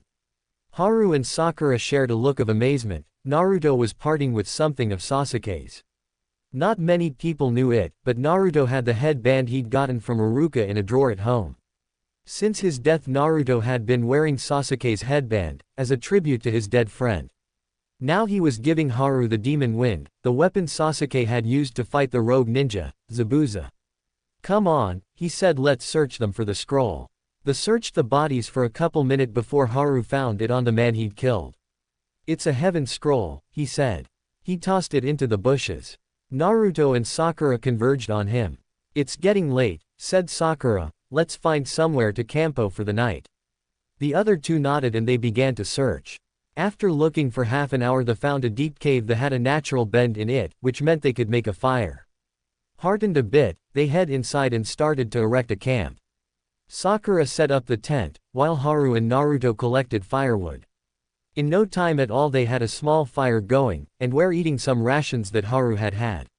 Naruto volunteered for the first watch and while the other slept he sat at the mouth of the cave. His thoughts, as they always did, drifted to the time he'd spent with Sasuke. The tree climbing, their fight with Zabuza, the demon brothers, everything. It had been annoying to see Sasuke outclass him at every turn, but at the same time it had inspired him to try even harder. The bond of friendship and brotherhood that had been forming between them was like something he'd never felt before. But then his thoughts drifted to Haru. They were growing closer. He'd meant what he'd said about the demon wind. He'd wanted Haru to keep it. Haru would never replace Sasuke. Haru knew this, Naruto knew it, Sakura knew it. But Haru had earned his own spot on Team 7, they were now a 4-man squad. The spirit of Sasuke is the guardian angel, always looking over them and guiding, showing Naruto the path to the title of Hokage, just like he'd said. It was that line of thinking that caused Naruto to remember his other startling discovery. Flashback. "Come on Naruto," said Kakashi, "just relax and watch my hands." Naruto took in a deep breath and opened his right eye, watching Kakashi. Fire style, fireball jutsu. Kakashi let the huge ball of fire fly into the air. "Now follow me this time," he said. Naruto cleared his mind and let his instincts take over just like Kakashi had instructed. Fire style, fireball jutsu. They said as one. Naruto's was as big as Kakashi's, causing the Junin to gasp. "Amazing," he said. "What?" asked Naruto. It would seem that not only did Sasuke give you Sharingan, but the Uchiha's unparalleled control of fire jutsu as well. The Nine Tails seems to have adapted your body to use Sasuke's DNA. Naruto let out a gasp. What does that mean? He asked, suddenly slightly afraid. Don't worry, you're still you, said Kakashi, you just have a little bit of Uchiha blood in you, know. End flashback. Since then Naruto had been improving on his fire jutsu, and he was getting quite good at it. He was working on a few others that he had yet to perfect. All in all, his skill in ninjutsu was improving, and that to very good taijutsu, and you had yourself a pretty good ninja. He wanted to learn genjutsu, and Kakashi said he would be able to learn a little as he got better with Sharingan, but he wasn't a genjutsu type, so the genjutsu he could learn would be very limited. A few hours later Haru relieved Naruto so he could get some sleep as well. Naruto walked deeper into the cave and entered the tent to find Sakura sleeping comfortably in her bedroll. Naruto slipped into his, which was to her right, and laid on his back with his hands crossed under his head. Sakura rolled over and curled up against him, resting her head on his chest. Naruto, focusing on her presence, slowly drifted off. When he awoke again, Sakura's warm body was gone.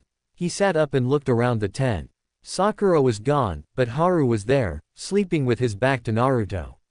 Naruto brushed the top of his bedroll off his legs and left the tent. Once outside he stretched and made his way to the tent entrance. Sakura was sitting there on watch. She turned to look at him as he approached. What time is it? He asked her. Almost dawn, she replied. We should probably get moving. Naruto nodded and went back into the tent, where he woke up Haru, and together they collapsed the tent and put it back in Sakura's pack. Naruto carried her pack out to her as he threw his own across his back. Haru's pack seemed to have vanished. Haru, where's you pack? Asked Naruto. Don't have it anymore, answered Haru. I didn't have anything else in it, so I made it into this. He held up an sort of carrier, and Naruto saw that the demon wind was in it, the ring sticking out the top for quick access.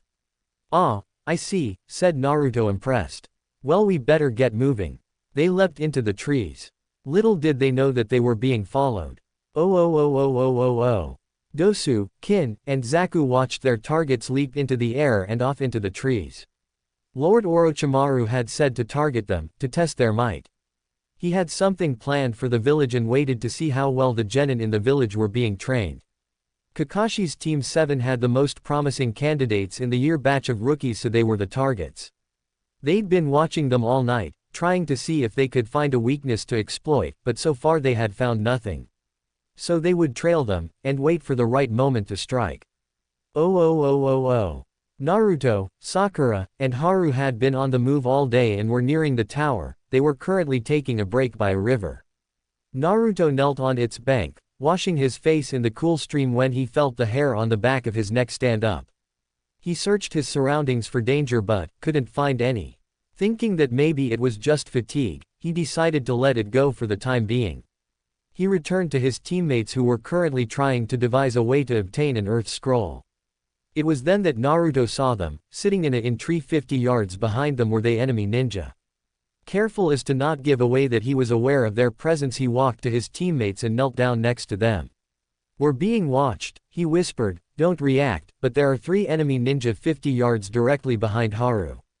The other continued to act as if he had said nothing, but where they were drawing a map of the surrounding area, they both drew check marks, indicating that they understood. The attack would have been fatal, had the 3 not already been aware it was coming. The lead man, a man wrapped almost completely in bandages, landed where they were drawing their map. The 3-leaf ninja dove towards the river and rolled to their feet, weapons in hand. Naruto had his 2 kunai, Haru wielded the demon wind, and Sakura had a kunai in her hand. So, said the mummy man, you were aware of our presence all this time. What if we were? Countered Haru. The mummy man was joined by 2 others, a man with spiky hair and a lean woman. All 3 wore headbands with musical notes on them. I'm curious, said the mummy, what kind of scroll do you carry? You see, we carry this earth scroll. He held up the earth scroll. Their reactions gave them away. Ah, so you need this earth scroll to go with the heaven scroll you carry. How about a deal? We both lay our scrolls on the ground, and then we fight. Whoever wins, get to take both scrolls with them. Naruto wanted to accept. An earth scroll had fell right into their laps, but if the man was revealing what kind of scroll he had, it could only mean that he was confident in his and his teammates' chances of winning. But they really didn't have any choice. "I'll take your deal," said Naruto and pulled the heaven scroll out of his pack. He set it on the ground next to the mummy man's scroll and leapt back to his team. "Okay, guys," he said, "any ideas?" "Yeah, I've got one," said Sakura, "but I'm going to need time, 2 or 3 minutes at least. In the world of a ninja, 2 minutes was a lifetime, 3, an eternity."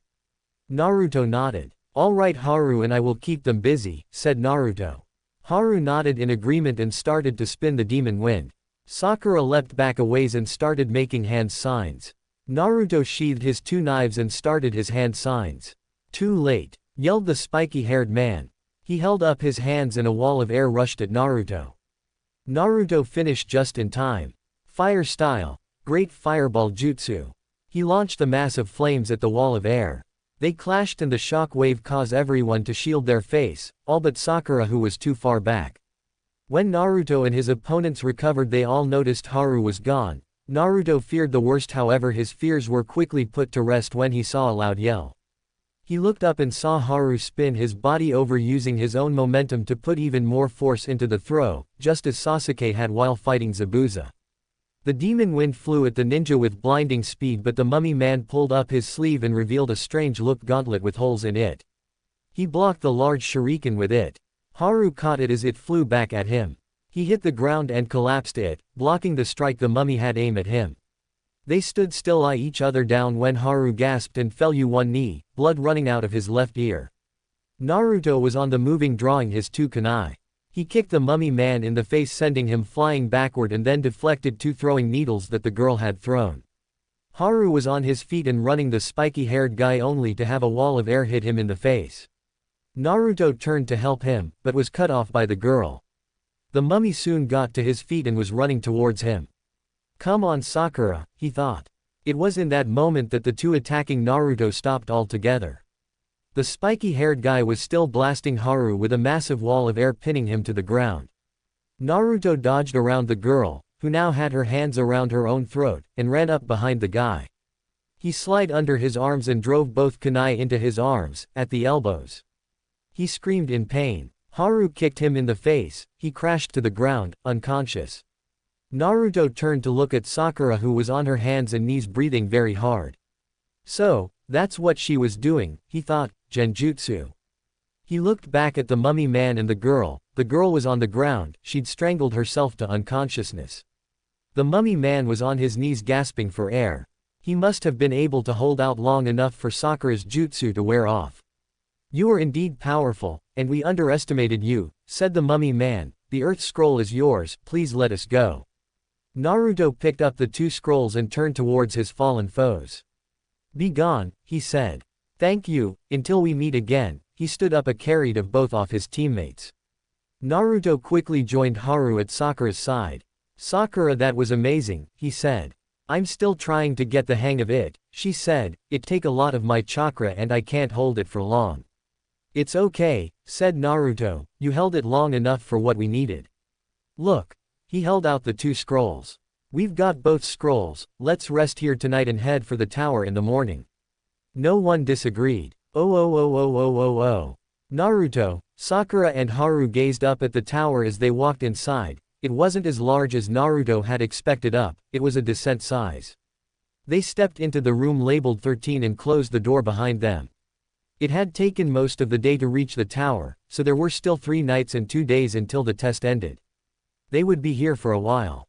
They started searching the room, when Sakura found a large poster on the wall. After reading it, she turned to her 2 teammates. "I think we have to open the scrolls now," she said. The other 2 looked at her curiously for a second before following her orders. Haru and Naruto each took a scroll and opened it. They started to smoke, so the 2 threw them away, drawing their weapons. When the smoke cleared, Iruka-sensei stood in front of them. "Congratulations on passing the 2nd exam," he said. "Iruka-sensei?" asked Naruto. "That's right," said his old sensei. "Why are you here?" asked Sakura. "Well, I'm here to explain the exam," he said. "And what it means to be Chunin. You see, a Chunin is a leader. The exam demanded teamwork, and it was up to the leader to get their team to work together as a cohesive unit. Secondly, it pitted you against the other. The team had to decide who to approach each obstacle. One through teamwork could this exam be completed? After his explanation of the exam, Ruruka asked them about the challenges they had faced in the forest before finally wishing them good luck on the next exam. The next 2 days passed slowly, but it gave them time to replenish what chakra they had used in the forest. After the time limit was up, the door in the back of the room opened. This led into a hallway where the rest of the qualifying team were. They all followed the hall into a huge room. On an elevated platform stood each sensei of the remaining teams, the second exam proctor, and the third Hokage. "All right, each team line up in single file," said the exam proctor. After lining up, the Hokage spoke. "First off, I'd like to congratulate each and every one of you on reaching the third exam," he said. As he spoke, Naruto glanced around. Shikamaru and his team made it, Kiba and the others too. The team from the Sand Village, and the Sound team that had fought Naruto and his team. And 2 other Leaf teams, one was Team Guy and the other had no one that Naruto recognized. Each person looked rather strange, and silver-haired man with glasses was in the front. "Now, the Hokage, it's time to," he was interrupted by another Leaf ninja dropping from the roof. "Lord Hokage," he said, "as proctor for the third exam, I, Hayate Gecko, wish to address them." "Very well," said the Hokage. Hayate turned to them. "Hello everyone," he said, "before we can begin the third exam we have to have a set of preliminary bouts." "What the hell for?" demanded Kiba. "Frankly speaking," said the proctor, "we didn't expect this many of you to make it, we must thin down your numbers. Before we do, however, is there any among you who wish to end it here?" The man in glasses raised his hand. "All right, you got me, I'm out," he said. "Kabuto Yakshi," said the second exam proctor. "Very well," said Hayate, "if that is it, then the prelims begin right now." A screen high in the wall began to randomly go through names. It ended on Haru and one of the Leaf ninja dressed in purple. The other went up to the catwalks on either end of the room. Only Haru and his opponent remained. It was time for the third exams to begin. Chapter 5, Under Fire. To say Haru was nervous would have been a gross understatement. He wanted to run. Run and keep running. The only thing that kept him there was the feeling of his 2 teammates and captain's eyes on him.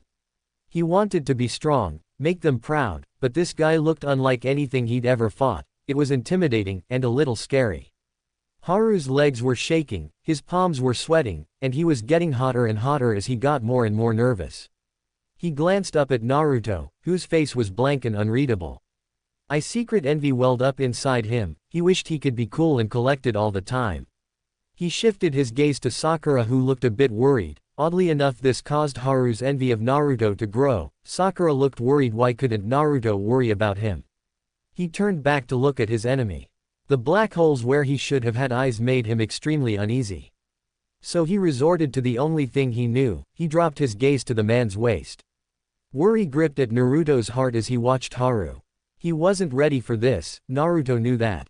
Haru's close combat skills had improved during the 2 months he'd been with Sakura and Naruto, but not by much. He had the demon wind, so that would help a bit, but he still wasn't a very good fighter. This was going to be interesting. He watched as the 2 squared off, eyeing each other, waiting for the other to make a move. The black-eyed man's fingers twitched. Haru whipped the demon wind off his back, drawing and opening it up in a single move.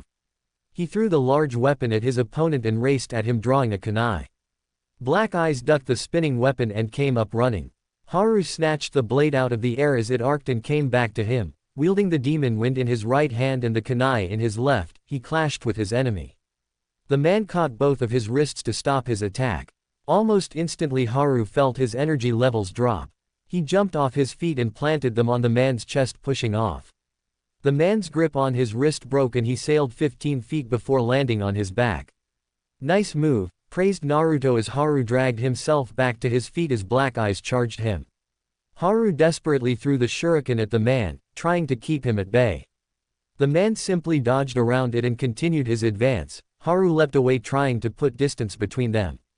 He couldn't afford to have the man make contact with him. His touch seemed to drain his energy.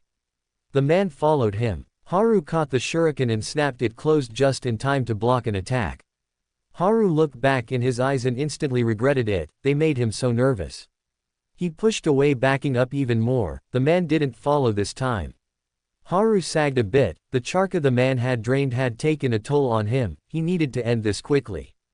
Haru is on the retreat, said Kakashi, he need to go on the offensive. Naruto glanced up at his sensei before returning his gaze back to the fight. But we know that Haru's combat skills aren't that great, he said, he's going to need to do something drastic. Naruto leaned against the railing absent-mindedly scratching the bandaged side of his face.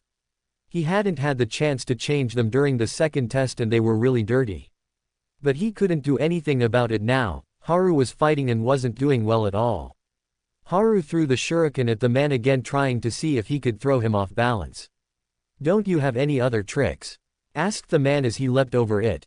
Haru gritted his teeth. "I have to do it," he thought, "but I'm still not very good at it. I could mess up. I could get hurt." Just as he decided not to do it, a scene flashed through his mind. Flashback. Haru ran through the woods, the enemy ninja hot on his trail. This was not good, he could get away. His toe caught a rock and with a cry of pain he fell to the ground. He turned over and gazed at the ninja in fear as they stood over him, weapons gleaming in the subtle sunlight that crept through the trees. One of them carried a long pole arm with a crescent blade draped over his shoulder. Haru watched him raise it over his head and closed his eyes, waiting for the end. He was met with a grunt of pain. Snapping his eyes back open, he saw a person standing in front of him in a blood-red shirt and shaggy blonde hair. "Naruto," he said, stunned, "what are you doing here?" Naruto turned to look over his shoulder. In his eye Haru saw a look of disgust.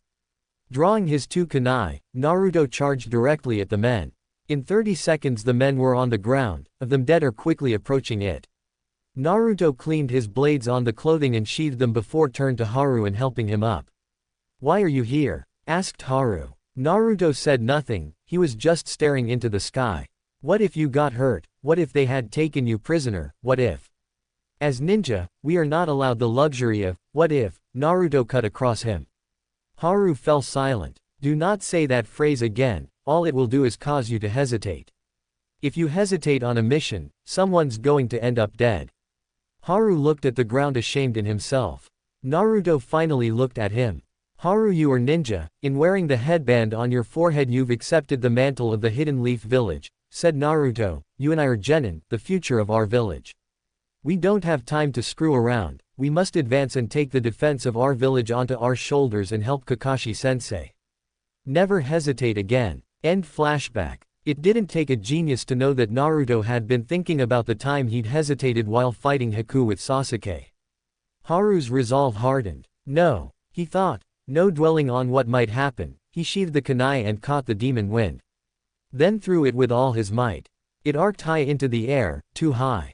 While everyone, including his opponent, watched the shuriken, Naruto and Kakashi watched Haru flash through hand signs. Then he sank into the ground. "Earth-type huh," said Kakashi. The black-eyed man watched the demon wind fly high over his head before turning back to Haru, a jeer on his lips. It died on his tongue however when he saw the young man was gone. Then to everyone's disbelief 10 Harus raised out the ground. "Earth clones," said Naruto to Sakura when she gave him a look of confusion. Realization dawned on her and she looked back down at the match. The black-eyed man didn't seem to know what to do. He gazed around trying to find the really one. "Having," said one. "Some," said another one. "Trouble," said a third, but they said it in such quick succession it came out, "having some trouble." Naruto watched as the clones converged on the man, all wielding kunai. There was a massive dust cloud as the man destroyed some of them, but when it all cleared, Haru stood triumphant. Hayate walked over and knelt next to the man and checked him. "The winner is Haru Muri," he said. "Woohoo!" yelled Sakura. Naruto nodded in approval as Haru looked up at them. He soon joined them on the catwalk looking tired but happy. Naruto turned to face him, a small smile playing on his lips. He stuck out his hand. Haru let out a small gasp before taking Naruto's hand in a handshake. They heard the board on the wall start to cycle through names again. They all turned to look at it. It ended on Zaku of the Sound Village and Shino Aburame. The two leapt to the floor. The guy Zaku looked up at Naruto and gave him a glare. His arms were in a sling. How does he plan to fight with his arms in a sling? Thought Haru aloud. Well, said Zaku, it looks like I've got a little movement in this one. He pulled his left arm out of the sling and pointed it at Shino. Shino didn't so much as draw his hands out of his jacket pockets. Without warning, Zaku blasted a huge sound wave at Shino. When the dust cleared, Shino stood tall, bugs covering his entire body. Gross, said Sakura, what is he? In the village hidden in the leaf there is a clan of bug masters, said Kakashi, the Aburame. When one of them is born they enter a secret pact with the insects, he provides them with a nest and food and in return they fight for him. A nest and food? Asked Haru, what do you mean? He gulped, having a good idea what Kakashi was talking about. His body and his chakra, said Kakashi. Though he did show it, Naruto wanted to throw up, the thought made him nauseous. The insects flowed off Shino and swarmed Zaku. Naruto turned away and leaned on the rail, crossing his arms over his chest. It's over, he said. No sooner than he finished, Zaku let out a terrible scream as the bugs swarmed over him, devouring his chakra. That was so gross, said Sakura. Naruto gazed around and saw that was the general belief. Zaku was carted off by the medical corps. After a brief intermission, the board started cycling names again. It ended on the shinobi in the stupid cat-eared hood from the Sand Village and Haru's opponent's teammate. The Sand Ninja, Kankuro, took the large thing wrapped in bandages off his back, holding it out to his side. His opponent attacked him and threw a single punch which Kankuro easily blocked. Then the guy's arms snaked up Kankuro's. In no time at all the man had his limbs wrapped around Kankuro with one arm wrapped around his neck. Oh man, said Sakura, first a human bug hive, now this. Naruto could help but agree with her. There was a loud crack and Naruto knew Kankuro's neck had just been broke. Hayate took a step forward like he was going to stop fight. Then Kankuro twitched, and head spun a 180. Haru made a wrenching sound. Then the thing Kankuro had dropped burst open, revealing a second Kankuro. The first Kankuro sprouted 4 more arms for a total of 6 and wrapped them tightly around his enemy. After a few seconds of struggling, the man gave and the match ended. Geez, muttered Naruto, one weirdo after another. The board stopped the 2 names, Naruto glanced up at it. Not good, he thought. Ino and Sakura, despite what they said, the two still cared for each other. Sakura and Ino, both seemed to have froze. They glanced at each other, seemed to hesitate, before the looks hardened. They joined each other on the ground, glaring at each other. All right, said Hayate, you may begin. Sakura raced straight at Ino and threw a hard punch at her face. Ino dodged her head out of the way, but before she could counter, Sakura grabbed the back of her head and yanked it down at the same time, bring her right knee up hard. Ino's head snapped back and she stumbled back, a look of shock on her face. Because Team 7 hadn't spent a lot of time around the rest of the rookies, Sakura's growth was wildly and unknown. So the look of shock on everyone's faces came as no surprise to Naruto as he glanced around, a small smirk on his face and a feeling of pride in his chest. Sakura kicked Ino hard in the gut. Ino backed up, clutching at her stomach. How? She gasped out, how did you get so strong?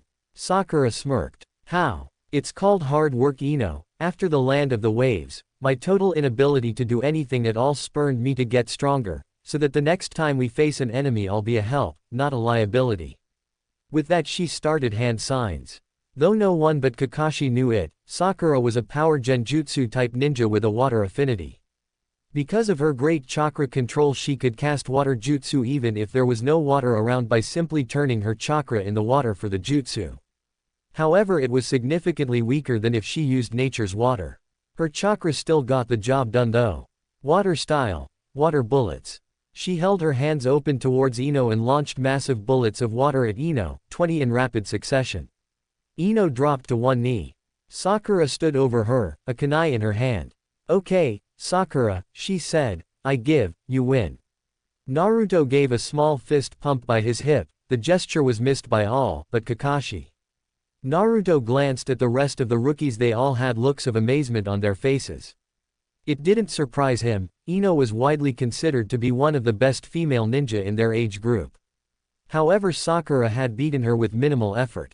Sakura held her hand out to Ino and helped her up. The two watched each other for a minute. Sakura gave her a smile, a real smile. Just hang in there, Ino, she said, if I can do it, so can you. Together they climbed the stairs and joined the rest of the Leaf Genin. Ino left to join her team and Sakura joined Naruto and Haru. Well, 2 out of 3, said Kakashi, we'll go for a sweep, be ready Naruto. They all gave him a small smile. Right, he said. Suddenly Sakura slumped against the wall and slid down it to the ground. Naruto knelt next to her. You okay? He asked in a quiet voice. Sakura gave him a reassuring smile.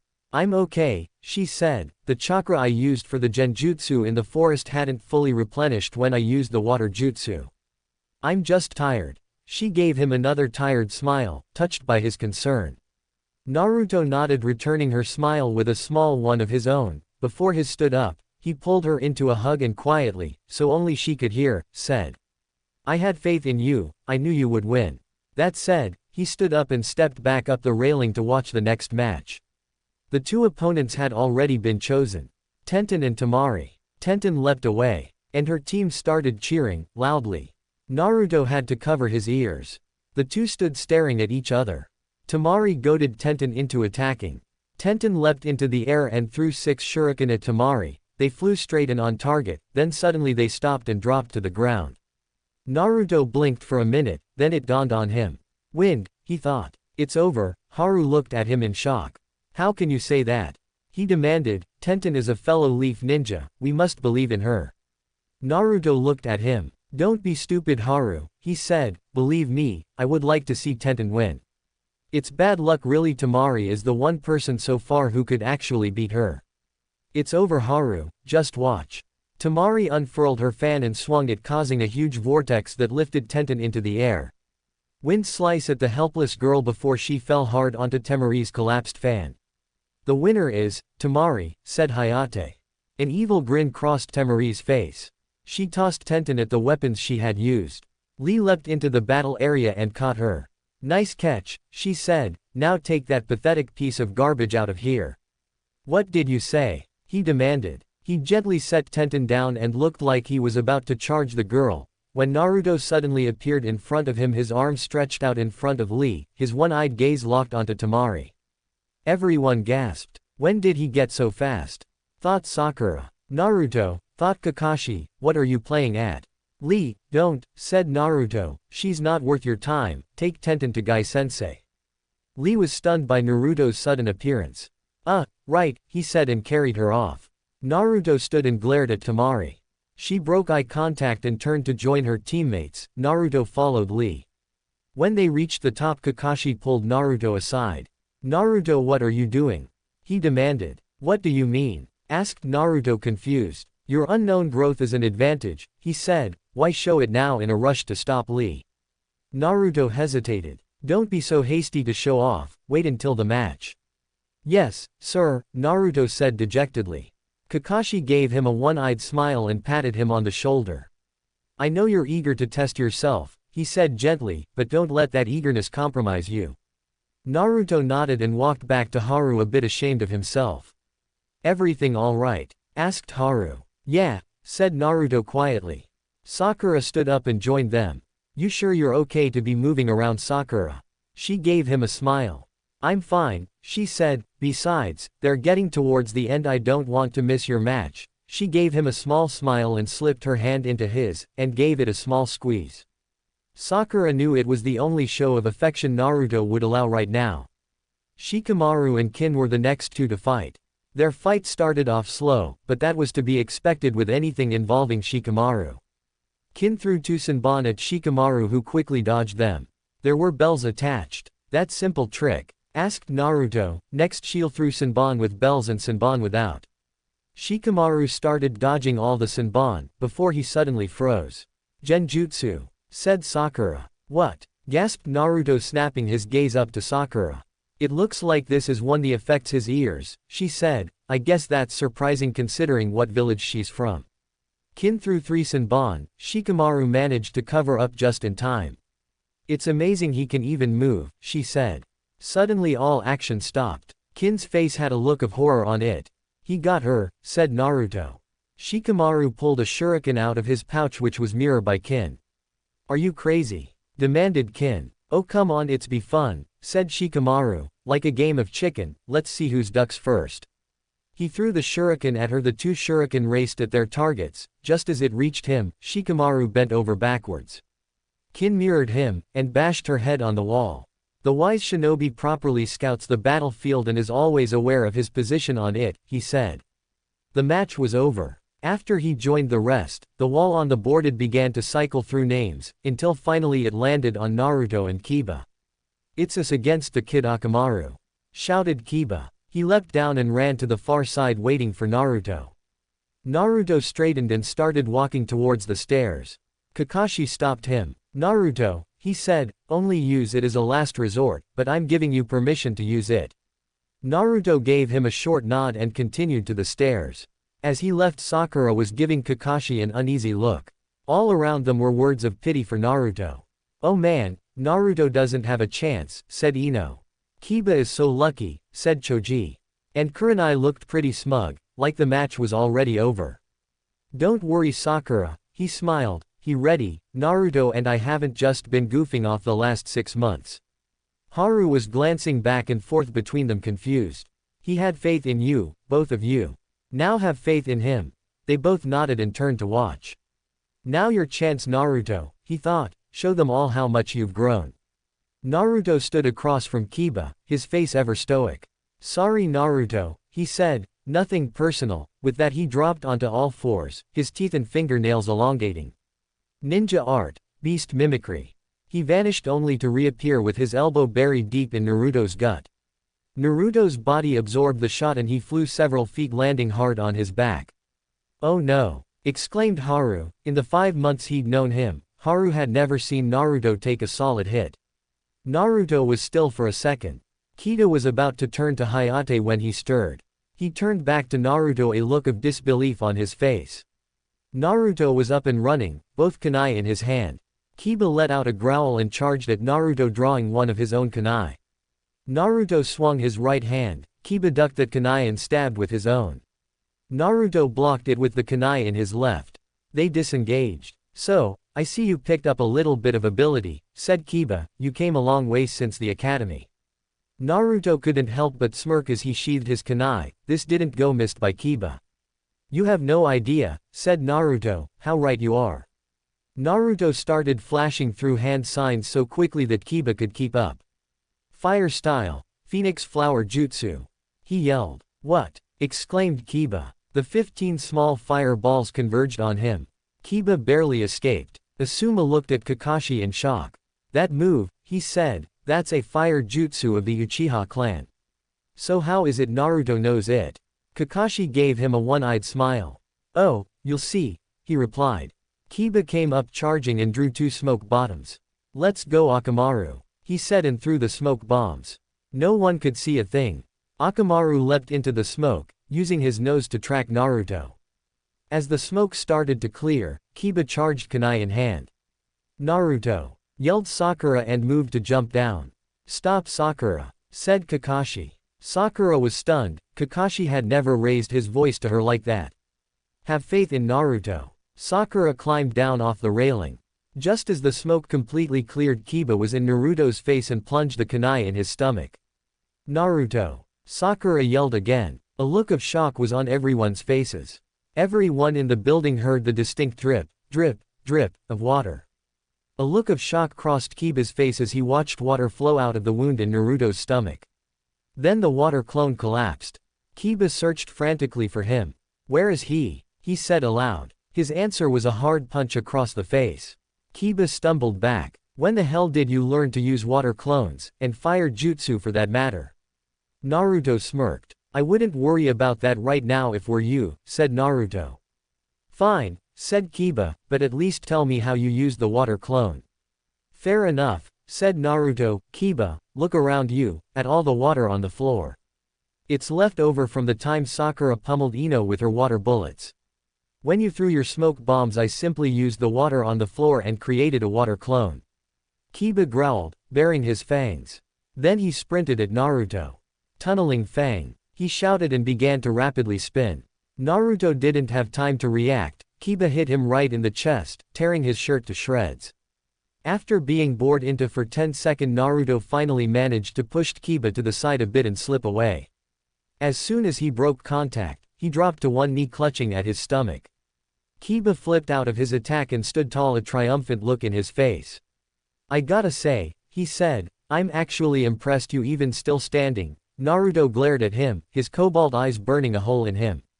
Kiba took a step back and slipped his hand into his pouch, drawing out 2 food pills. He tossed onto Akamaru, before popping one in his own mouth. Let's go Akamaru. Man-beast clones. He shouted as Akamaru leapt on his back. In a flash there were 2 Kibas. They ran at Naruto on all fours. Fang over fang. They shouted. Naruto leapt out of the way. Kiba came to a stop. You know you're pretty pathetic, he said with all the honesty in the world. It takes you 3 tries to pass the academy graduation exam, which you only passed in the end on a technicality. Then you botch every D-ranked mission you go on, only succeeding at those missions because of Sasuke, and then. Kakashi turned to Kurenai. Kurenai, whatever happens to Kiba, you cannot hold it against Naruto, he said. Kiba is going to bring on himself. Kurenai looked at him surprised. Excuse me, she said. Naruto is about to kill Kiba, said Kakashi as if it were the most obvious thing in the world. I fail to see how that's going to happen, she replied. He can't barely stand. Naruto's emotions are buried not gone, said Kakashi. Kiba is about to unleash something he'll never forget. Sakura was just as confused as Kurenai. She gazed at the 2 taking and realization dawned on her. Kiba, that idiot, she said, is he trying to get killed? You let Sasuke die, you did nothing to help him, as he defended you, finished Kiba. Naruto's face darkened. Take it back, said Naruto darkly. Kiba laughed. What's that? He said. Take back what you said, shouted Naruto. Tore the remains of his shirt off. His entire torso was covered in scared like he'd been stabbed by hundreds of thin weapons, needle scars. He vanished only to reappear right in front of Kiba and smashed him to the ground. He rained punch after punch into Kiba's face. The second Kiba ran at Naruto and knocked him off Kiba. Naruto skidded to a halt on one knee. Kiba dragged himself to his feet. Rage burning in his eyes. This is getting intense, said Shikamaru. Naruto is completely different from when we were in the academy. You said it, replied Ino, a bit nervous as to what was going to happen next. The 3 Junin sensei moved together, in case they had to intervene. Naruto glanced up at Kakashi, a question in his eye. Go ahead Naruto, he replied, you're ready, show them your power. The 3rd Hokage had been watching all the fights with mild interest, this fight however he'd been paying the closest attention to. He'd promised Minato he'd watch over the boy, he wanted to see how far he'd come. He'd been pleasantly surprised at May point in the match, but in Kakashi's words, he sat up a bit straighter. In fact everyone in the building seemed to being watching closing. Kakashi, what are you talking about? Asked Asuma. Just watch, said Kakashi, keep your eyes on Naruto, he's about to surprise you. Naruto slowly untied his headband and laid it across his knee. Then with a glance at Kiba, his hands moved to the bandages on his face. Kiba wanted to attack, but his curiosity got the better of him, he didn't move. Sasuke, thought Naruto, lend me your strength, help me, in this desperate hour. The final bandage was removed. Naruto tossed it away and picked his headband back up and tied it around his forehead. Then he stood up straight, proud and tall, his earlier rage forgotten. After 10 months of closure, Naruto snapped his right eye open, unveiling Sharingan. The entire building let out a gasp. The Hokage leapt to his feet. Sharingan, but that's. If any of you ever wondered why I insisted on continuing Naruto's train myself, said Kakashi, now you know. Sharingan, exclaimed Kurenai, but how? When? In the land of the waves, said Kakashi. Sasuke didn't die protecting Naruto. He died as they fought side by side. During the fight Naruto lost his right eye, pierced by Senbon as he defended Sasuke's body. After the fight was over, Sasuke gave Naruto Sharingan, as a gift of friendship and brotherhood. The village grieves over the lose of the Uchiha clan, while Naruto grieves the lose of Sasuke Uchiha, the closest thing he's ever had to a brother. The village slanders him for allowing the last of the Uchiha to die, while Naruto punishes himself for not being able to protect a comrade. In fact, I believe Shikamaru here is the only one who's ever taken the time to check on Naruto. Every single one of them looked ashamed of themselves. Kakashi turned his gaze to Sakura, who was beaming with pride for her sensei and for her teammate. No matter how hard he tried, Kiba couldn't tear his gaze away from Naruto's right eye. It entranced him, drew him in. He took a step towards him, then back. Then shook his head. Naruto copied it all perfectly. Kiba's cracked, said Kurenai. Naruto's got the match in the bag. Kiba's thoughts aren't even his own. He finally shook himself free of the red eye's piercing gaze and attacked using his Akamaru and his fang over fang. Naruto sidestepped it and brought his right leg up in a hard kick, catching the real Kiba in the chest. The jutsu broke almost instantly as Kiba crashed to the ground. Naruto calmly settled over Kiba and put a kunai to his throat. Akamaru had no choice but to back down. Hayate leapt to Kiba and Naruto, checking Kiba for vital signs. Because his opponent is unable to continue, the winner in Naruto Uzumaki, said Hayate. Haru, Sakura and Lee all burst into cheers. Naruto stood up. With a tired sigh he pulled his headband down over his Sharingan. He turned and walked toward the stairs, tucking his hands in his pockets. He reached his team, where he received congratulations from all of the Leaf Genin. Leave it to you to have something like that under your belt, said Shikamaru. That was awesome, said Haru. Why didn't you tell me you had the Sharingan? I wasn't allowed to reveal it until now, replied Naruto. After the rest of the Rookie 9 left him, Sakura pulled Naruto into a hug. Great job, Naruto, she said. Naruto hesitated for a minute, then returned it, holding her tightly. Very good, Naruto, said Kakashi. Using the hypnotic eye to make Kiba think he wanted to use fang over fang, even tricked him into being on the left where he'd be open. Naruto smirked. Thanks, he said. Here, said Kakashi, pulling off his Junin vest and draping it over his shoulders. Wear this until we can get you a shirt. Thanks again, said Naruto, slipping his arms through it and zipping it up. The next two opponents were Hinata and Neji Hyuga. They stood across from each other. Hinata looked terrified, scared like she wanted run. Then she took a quick glance at Naruto. Her resolve seemed to harden. They both took the same stance. Of course, said Lee, the Hyuga style, that is why their stances are the same. They are both from the Hyuga clan. The two charged each other, striking hard with chakra burst from each of the strikes.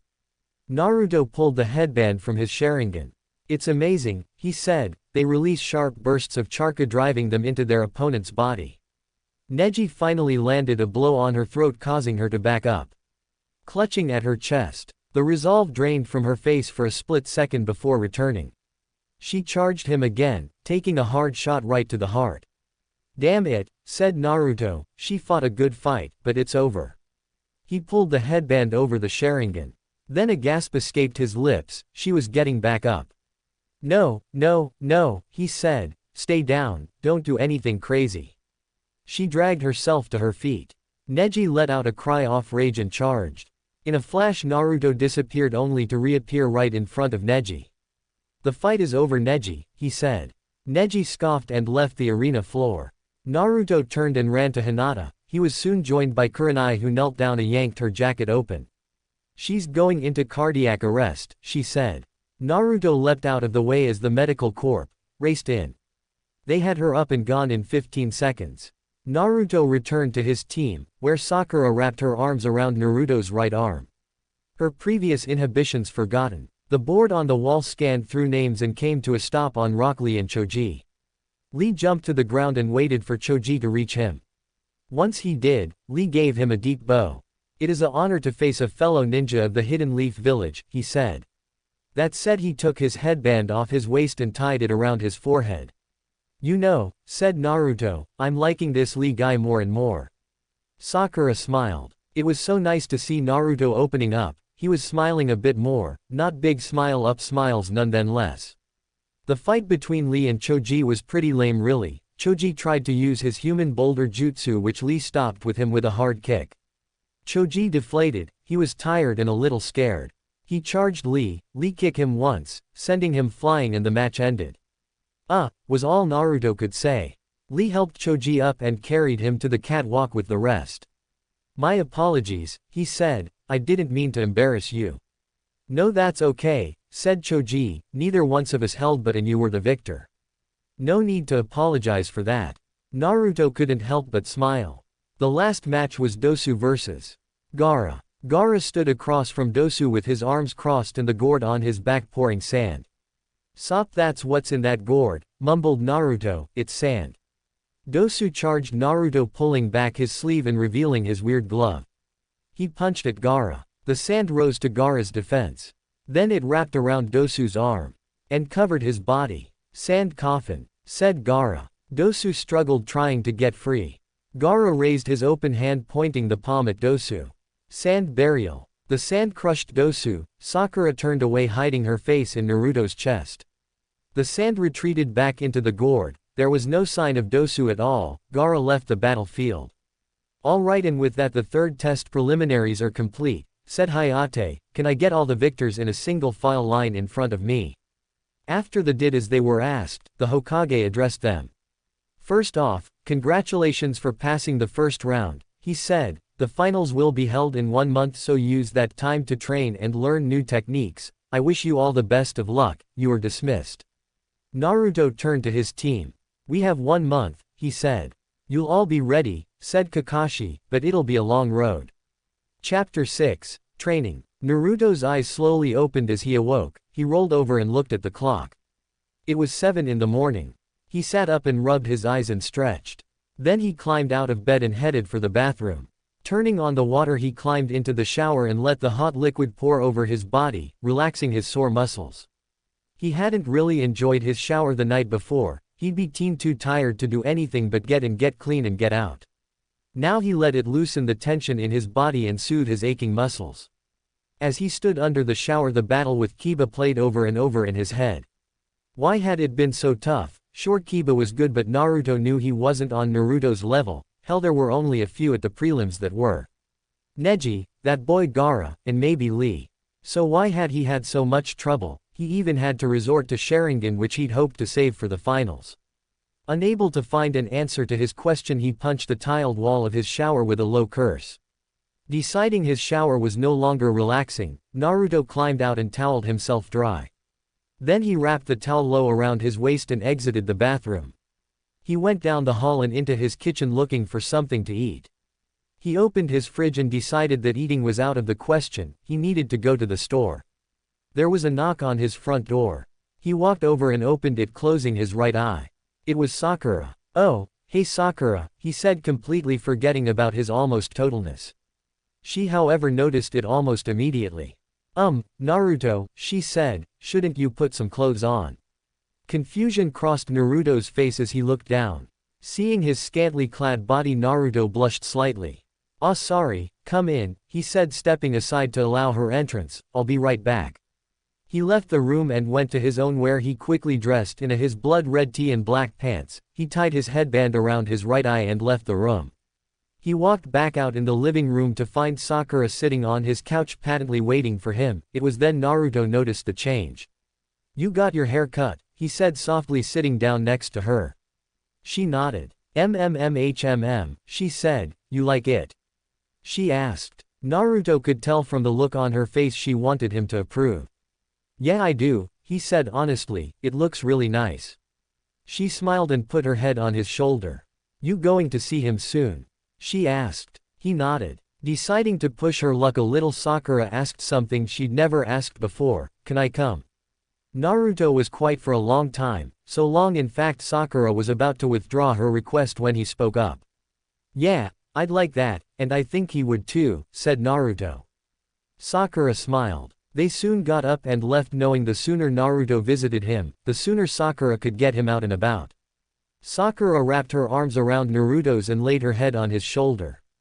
They walked through the village, keeping to themselves, not paying any attention to the looks of interest they were getting. They weren't dating, they were sleeping with each other, they were simply best friends, and this was comfortable to them. Their journey took about half an hour, but when they arrived they stood at Sasuke's grave for quite a while. Finally Sakura sank to her knees and whispered to herself. "Sasuke, thank you for all you did for me and Naruto," she said. "I'm sorry I haven't visited sooner, but Naruto needed time alone with you. Time to heal. He's getting there, Sasuke, as I'm sure you've seen. Please help him heal, help him let go the burden of guilt he's placed on his own shoulders. I know you bear him no animosity, I'm not sure how I do, but I do. He refuses to forgive himself, help him." Her prayer to Sasuke finished, she stood and returned to Naruto's side. Naruto was silent, reading the words on Sasuke's grave like he had a million times before. The battle on the bridge played in his mind. What could he have done different? He could have stopped the Senbon. He could have stopped Haku quicker, if only he had trained harder, focused more on getting stronger and less on ramen. Sasuke would still be here. Sakura watched as Naruto's face grew more and more pained. She knew what he was doing, blaming himself again, coming up with all the things he could have done. She'd been around him enough to know when he was sinking into depression. Deciding to take another risk, she slipped her hand in his and laced their fingers together. She gave his hand a slight squeeze. He snapped out of his thoughts and looked at her startled. She gave him a soft smile and started to pull him away. Naruto cast one last glance back at the headstone and followed her. He half expected her to release his hand once she got him away for the grave, but she didn't. She held it firmly, guiding them both back to the village square. Once there, they wandered around the market looking at all the new items the vendors had. Naruto was standing back a bit watching Sakura look at jewelry when an old man approached him. "Anything I can help you with, son?" the man asked. Naruto looked at the man. His smile seemed real enough, which was weird. Naruto never got looks like that. "You don't know who I am, do you?" he asked. "Oh, I know perfectly well who you are," said the man. "And you still talk to me?" asked Naruto, a bit stunned. "Of course," said the man like it was the most obvious thing in the world. "Why?" asked Naruto, even more stunned. "Young man," said the old man, "I see you around the village quite a bit. Always sulking, always down. You don't fight the insults, you just take it, never once fighting back. Naruto, to me that says you didn't let the Uchiha die, that you fought with him, and that Sharingan in your right eye tells me that he meant more to you and you to him than anybody else in this whole world. But you still fight, bearing the weight of Uchiha's death on your shoulders, unable to let him go. Son, until you do, you will never be able to harness your true strength." Realization washed over Naruto like a wave breaking on the shore. Until he let go of Sasuke, he'd be unable to fight to his full potential. That was why he'd had so much trouble with Kiba. He'd been unable to fight with a clear head. A part of him still focused on Sasuke's death. He was distracted. "What happens if that happens on a mission, son?" the old man asked. "Your friends and comrades would be put in danger." Naruto was ashamed. He'd once told Haru to never hesitate. All the while being a hypocrite. He glanced over at Sakura, picturing her dead because he'd hesitated. The thought scared him. He felt as much pain thinking about Sakura dying as he had when Sasuke actually had. He looked away and clamped his eyes shut. It was all he could do to stem the flow of tears that he felt threatening to fall. After a minute he got himself under control and looked back at the man. The man was still smiling, that kinda smile. Something about that smile told Naruto he knew exactly what Naruto was going through. Naruto glanced back over at Sakura. She was chatting happily with the shop owner. She looked over and saw he looking over at her. Her grin grew even wider. She excitedly waved him over. A small smile playing on his lips, he politely excused himself and walked over to Sakura. "Look," she said. She was holding a picture in her hands. Naruto's face lit on with recognition. It was him and Sasuke as young children. He remembered the day. Sasuke has made a jab at him after class one day and Naruto had gone to confront him about it. They ended up just standing side by side on the dock watching the sunset. Someone must have stumbled upon them and took the picture. Naruto's smile got a little larger as he took it out of her hands. "Would you like me to be it for you?" he asked. Confusion played across Sakura's face. "I thought you might like to have it," she said. Naruto shook his head. It was time for him to start trying to let go of Sasuke. "I have all I need," he said, pointing to the headband on his face. "Here," he handed it back to her and turned to the man running the stall. He handed him the labeled price and thanked him. Then Naruto motioned for Sakura to follow him. She did so and soon had her hand intertwined in his. He looked down at her. She was looking fondly at the picture. One who didn't know what had gone on 2 minutes beforehand would have thought they were the best of friends. Sakura must have felt him staring because she looked up at him, a smile on her face. "I'm proud of you," she whispered. Naruto looked at her, a question in his eyes. "You're trying, aren't you? You're trying to move on." Naruto nodded. "I am," he said. Sakura gave his hand a squeeze and together they walked down the street to meet Kakashi and Haru for training. When they reached Training Field 7 they weren't surprised to find that Haru was the only one waiting for them, despite their being half an hour late. Haru waved at them from where he was sitting against a tree sharpening the blades of the demon wind. Naruto and Sakura slowly made their way over to him. When they reached him he smiled up at them and slipped his shuriken into its sheath on his back. Naruto helped him to his feet and turned to find Kakashi strolling into the field. "Yo," he said. Once he reached them he gave the instructions for the training. "Taijutsu only, oh and if you don't mind I thought I'd join you." The three genin looked at each other before shrugging and nodding as one. "Alright then, scatter," said Kakashi and the four broke off. Haru and Sakura met each other in the middle of the field, each wielding kunai. Sakura blocked an overhead slash and countered with a hard kick to Haru's middle. Haru brought his other arm across his stomach and blocked the kick, stumbling a bit. But Sakura was unable to capitalize on the opening because Naruto flew straight over Haru's head and launched a flurry of 3 kicks, the last one being an axe kick that drove Sakura to the ground hard. Naruto landed in a crouch and leapt straight into the air to avoid a kick from Haru. He flipped backwards, drawing his 2 kunai, and landed in a low crouch with both his arms held straight out to his side, the kunai held in reverse grips. Haru pulled the demon wind off his back and flipped it open. He threw it straight Naruto, who vanished from sight and reappeared right in front of Haru. He put a foot on Haru's knee and brought his other leg up in a knee strike. Haru fell backwards right past Sakura, who was now up and charging, her kunai in hand. Naruto, unable to defend himself in mid-air, took a hard kick to the solar plexus. He hit the ground hard, gasping for breath. Sakura stood over him triumphantly. She brought her leg down in an axe kick, which Naruto avoided by rolling to his left and flipping to his feet. He stared at his 2 opponents, Sakura to his left, Haru to his right. They were locked in a standstill. It then that Kakashi chose to appear. Right in the middle. Naruto didn't even hesitate. He charged Kakashi, sheathing his kunai. Kakashi blocked his first punch and countered with a hard kick. Naruto ducked the kick and delivered an elbow into Kakashi's stomach. Kakashi took the hit but didn't move. Naruto flipped away. Kakashi and Naruto stared each other down. Sakura and Haru were motionless, neither wanting to get caught in this fight. Faster than anyone could see, Naruto and Kakashi both pulled their hand bands from their faces, unveiling their Sharingans. They charged. The force of their blows created gusts of wind. It ended in a flash.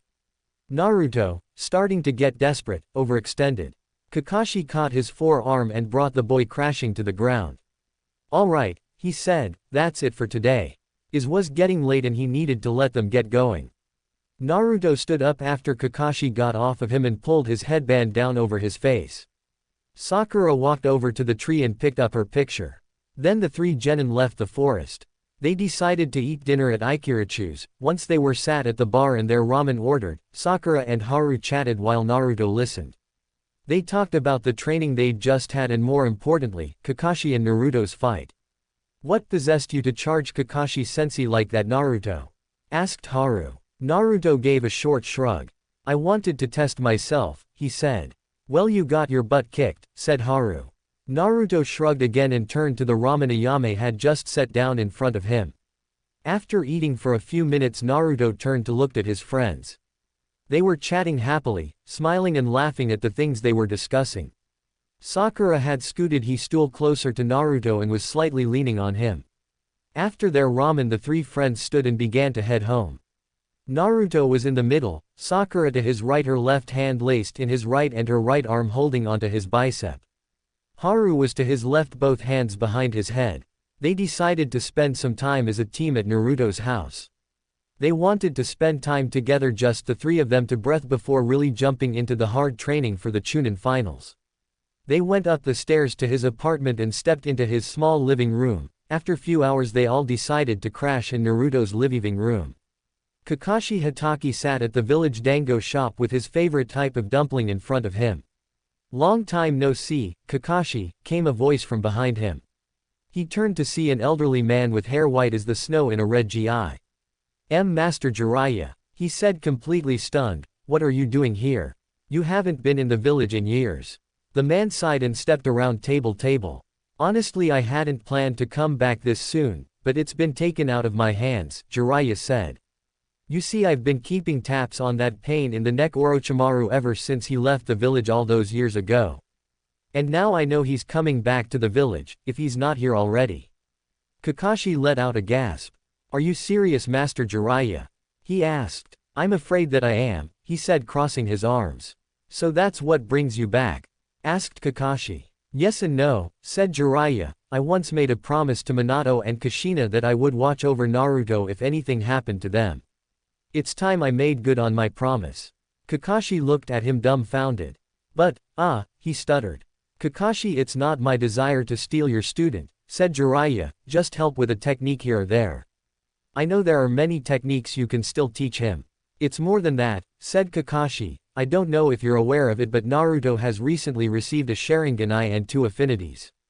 As near as I can tell, Naruto has 3 chakra affinities. 3? Asked Jiraiya. No Kakashi, that's not possible. I didn't think it was either, but Master Jiraiya, he does, I swear to you, said Kakashi. 3? You're sure? Asked Jiraiya. Yes, near as I can tell, wind, lightning, and fire, said Kakashi, which brings me to my next point. I want to teach him Chidori, but his chakra control is quite there yet. Jiraiya was silent for a while. I may have the perfect solution, said Jiraiya. The summoning jutsu will be the perfect way for him to focus his chakra. Perfect, said Kakashi. I'll let you take over with the training for the summoning jutsu, then I can teach him Chidori, and after that, well, we'll see where it goes from there. Wait, Jiraiya suddenly burst out. Did you say Naruto has Sharingan? Yes, said Kakashi, running his hand over his forehead. 9 months ago, my team and I were on a mission into the Land of Waves. It went wrong, it went so wrong, Jiraiya. We were attacked by a Rouge ninja named Zabuza, him and his apprentice. Sasuke and Naruto engaged the apprentice in mortal combat. Sasuke was killed. With his last breath, he gave Naruto his Sharingan to replace the eye Naruto lost in the battle. Ever since then he's trained to use it. That's quite a story, said Jiraiya. It's all true, said Kakashi. No, I know, said Jiraiya. Kakashi, Naruto has a long road ahead of him. Naruto is going to have to learn that because of who he is, he's going to have to spend his entire watching his back. Kakashi ran a hand through his silver hair and let out a heavy sigh. I know, he said, we'll just focus on his training for now. Good idea, said Jiraiya, we'll focus on the summoning jutsu for now and then we'll have to see what happens. Naruto woke up with a stiff neck. Sat up straight on his couch and stretched, trying to loosen his neck. He had spent the night on his couch and was now regretting it. He rubbed out his neck and walked toward the kitchen, being careful to step over Haru on the way there. After fishing a glass out of his cupboard, he filled it with water from his tap and downed it in 3 gulps. It did little for his neck, so he filled another glass and drank half of it. He walked out of the kitchen with the glass in hand just in time to find Haru stirring from his spot on the floor. "Ah man," moaned Haru, "what time is it?" Naruto took a swig of water and looked at the clock. "Just about noon," he said. "Shit," said Haru, "what time did we go to bed last night?" "I don't know," said Naruto, "like 4 maybe." He took another swig of water, and walked down the hall towards his bedroom. He inched the door open and peered in. What he found left him completely speechless. Sakura lay in his bed, she was on her back, her pink hair splayed out around her.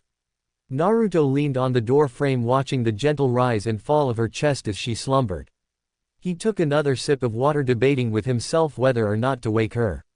They had to meet Kakashi for training in 2 hours, and Naruto knew she would want to go home first.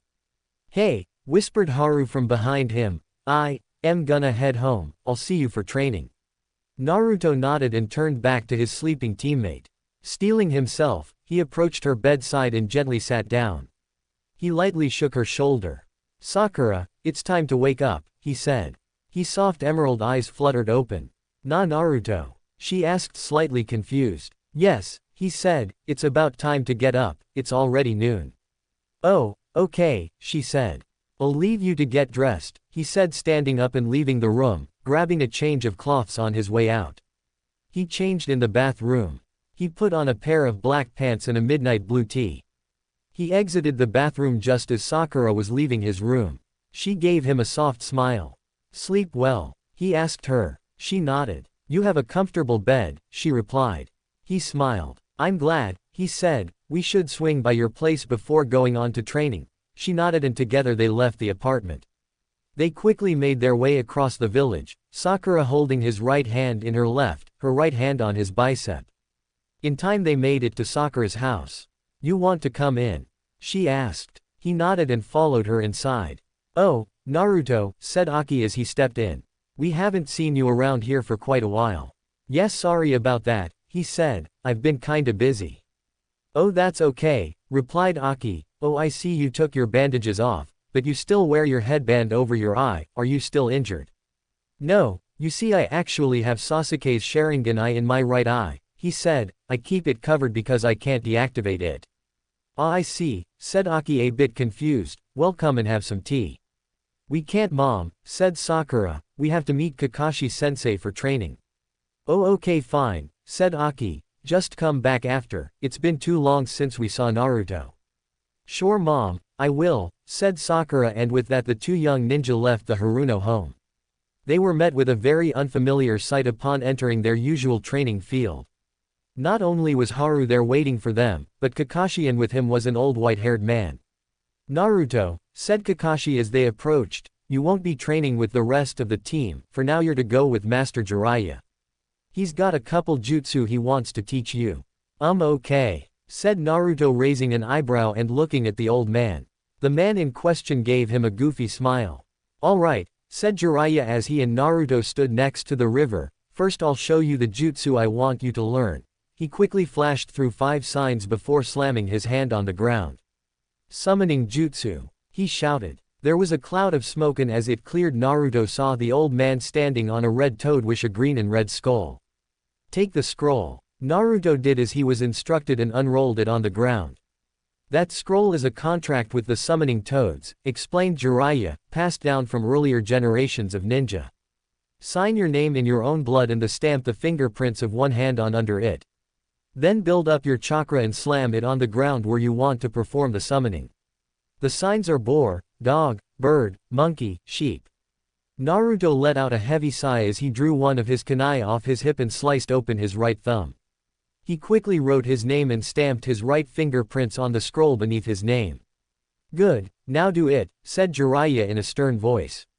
Stealing his resolve, Naruto quickly flashed through the 5 signs and slammed his palm on the ground. "Ninja art, summoning jutsu," he yelled. He disappeared in a cloud of smoke, only to reappear standing on a blue toad with yellow stripes running down his back. "Amazing," thought Jiraiya, to summon a toad that size on his first try. No one's done that since Minato. This boy, with Sharingan and the right determination, he could easily surpass his father. "What the hell?" exclaimed the toad. "What are you doing over there, Jiraiya-sama?" Jiraiya smirked from where he was on the red toad's back. "It wasn't me who summoned you," said the sage. "Really, then who?" asked the toad. "He's on your back," said Jiraiya. "Jump down, Naruto, let him see you." Naruto let out a sigh and jumped off the toad's back. "Who are you?" asked the toad in genuine curiosity. "Naruto," replied the young man. "Well, nice to meet you, Naruto," said the toad. "My name is Gamamochi." "Nice to make your acquaintance," said Naruto. Jiraiya wore a small frown. He'd hoped the first meeting between Naruto and his new friend would go smoother, but this boy was more withdrawn than he'd thought. Gamamochi's face a bit and he disappeared in a poof. "Naruto," scolded Jiraiya, "Gamamochi is a very shy spirit. When you act like that, it hurts his feeling, runs him down. That's something you should probably work on." "Yeah, maybe," said Naruto, partially ashamed of himself. He seemed to have a knack for upsetting people these days. He slouched his shoulders, tucked his hands in his pockets and started walking back to Kakashi. "Naruto," came Jiraiya's stern voice, "do not walk away. Do the jutsu again." Naruto took his hands out of his pockets. He bit his thumb and flashed through the 5 signs again. Summoning jutsu. Once again a plum of smoke. Naruto appeared standing on Gamamochi's back. "So summoned me back already," he said. "Yeah," said Naruto, jumping off his back. "Look, Gamamochi, I wanted to apologize. I didn't mean to be rude or hurtful. It is nice to meet you." Gamamochi's face lit up. A smile played on Jiraiya's face and he nodded his head. "You too, Naruto-san," said Gamamochi. "Gamamochi," said Jiraiya, "Naruto may be summoning you often on the next few days. Just to get some practice, please bear with us." "Not a problem, Jiraiya-sama," said Gamamochi. "But we're done with this for the day," said Jiraiya. "Okay," see you around Naruto-san, he said. See you later, Gamamochi, replied Naruto. With that the toad poofed away. Okay, said Jiraiya, now that we have that down, we need to move on. Naruto, I doubt you're even aware of it, but your body houses 2 chakras. 2 chakras? Asked Naruto, a bit dumbfounded. Exactly, 2, said Jiraiya. One is the one your body naturally produces and the other comes from something else. The 9 tails, said Naruto, getting a faraway look. Yes, said Jiraiya, the 9-tailed fox. And with training you can learn to control it. Naruto didn't seem to like the idea of controlling the 9 tails chakra. Don't worry, I'll be here to help you along. The only time I used the 9 tails chakra, I lost my eye, said Naruto. I lose control of my body, I don't like it. With the training we're going to be doing, you'll be funneling it into jutsu, said Jiraiya, making the jutsu you use now even more powerful. Naruto still seemed a bit uneasy but nodded. Good, first we need to expend body's own chakra, said Jiraiya. Naruto nodded. Setting his mouth in a hard line, he built up chakra in his chest just like he had countless time before. Fire style, fireball jutsu. He put his fingers to the outer edge of his mouth and exhaled. The fireball was massive, the biggest one he'd ever made. He poured more and more chakra into it, draining himself fast. In 2 minutes almost all his chakra was gone. Excellent, said Jiraiya, now try building up more chakra. Naruto did as he was instructed. No good, he said, it's just the usual chakra. Jiraiya stroked his chin for a minute trying to think of a solution. We'll just have to keep working on it, said Jiraiya, but for now it's getting late, we should call it a day. Naruto nodded and headed back to his team. Hey, Naruto, said Haru as Naruto approached them. Naruto waved in greeting. Sakura started to jog towards him. How'd it go? She asked. Learn anything? Yeah, said Naruto, a summoning jutsu, made a new friend. Oh, asked Sakura. Yeah, I'll show you later, said Naruto, and with that the team and their sensei left the training field. Over the next few days Naruto worked on his summoning jutsu and controlling the 9 tails chakra. He made very little progress. Jiraiya helped as much as he could, but he knew for Naruto to do this he needed to do it on his own. Damn it, said Naruto as he dropped to one knee after another failed attempt to build up any of the fox's chakra. I'm not getting anywhere with this, he said, throwing a stone into the river.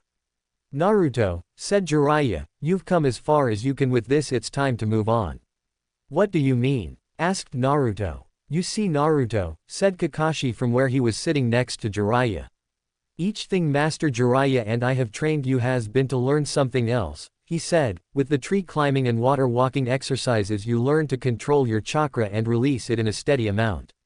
Sharingan helped you limit the amount you used but still put it to effect, therefore not wasting any. With the summoning jutsu you learn to control greater amounts of chakra. Now we're moving on. Moving on? Asked Naruto, but I haven't even mastered the summoning jutsu. Gamamochi only come out once every 3 tries. Every time else it's that annoying Gamakichi. You've got it down enough to move ahead, said Jiraiya, but I fully expect you to keep working on the summoning jutsu. Fine, it's settled, I'll work on the summoning jutsu. Jiraiya sensei taught me and learned this new technique. Alright, said Kakashi, this new technique, you'll be learning from me. We have 2 weeks. Say goodbye to the others, you won't be seeing them for a while. What? Said Sakura, what do you mean Kakashi-sensei? Naruto needs to focus on his training, said Kakashi, he needs to be away from her. He and I are going into the mountains. We'll be back in time for the finals. Sakura hugged Naruto, letting out a small whimper. Do your best, okay? She whispered, I'll be waiting for you, come back stronger, okay? Naruto gave her a small smile. It's a promise, he said.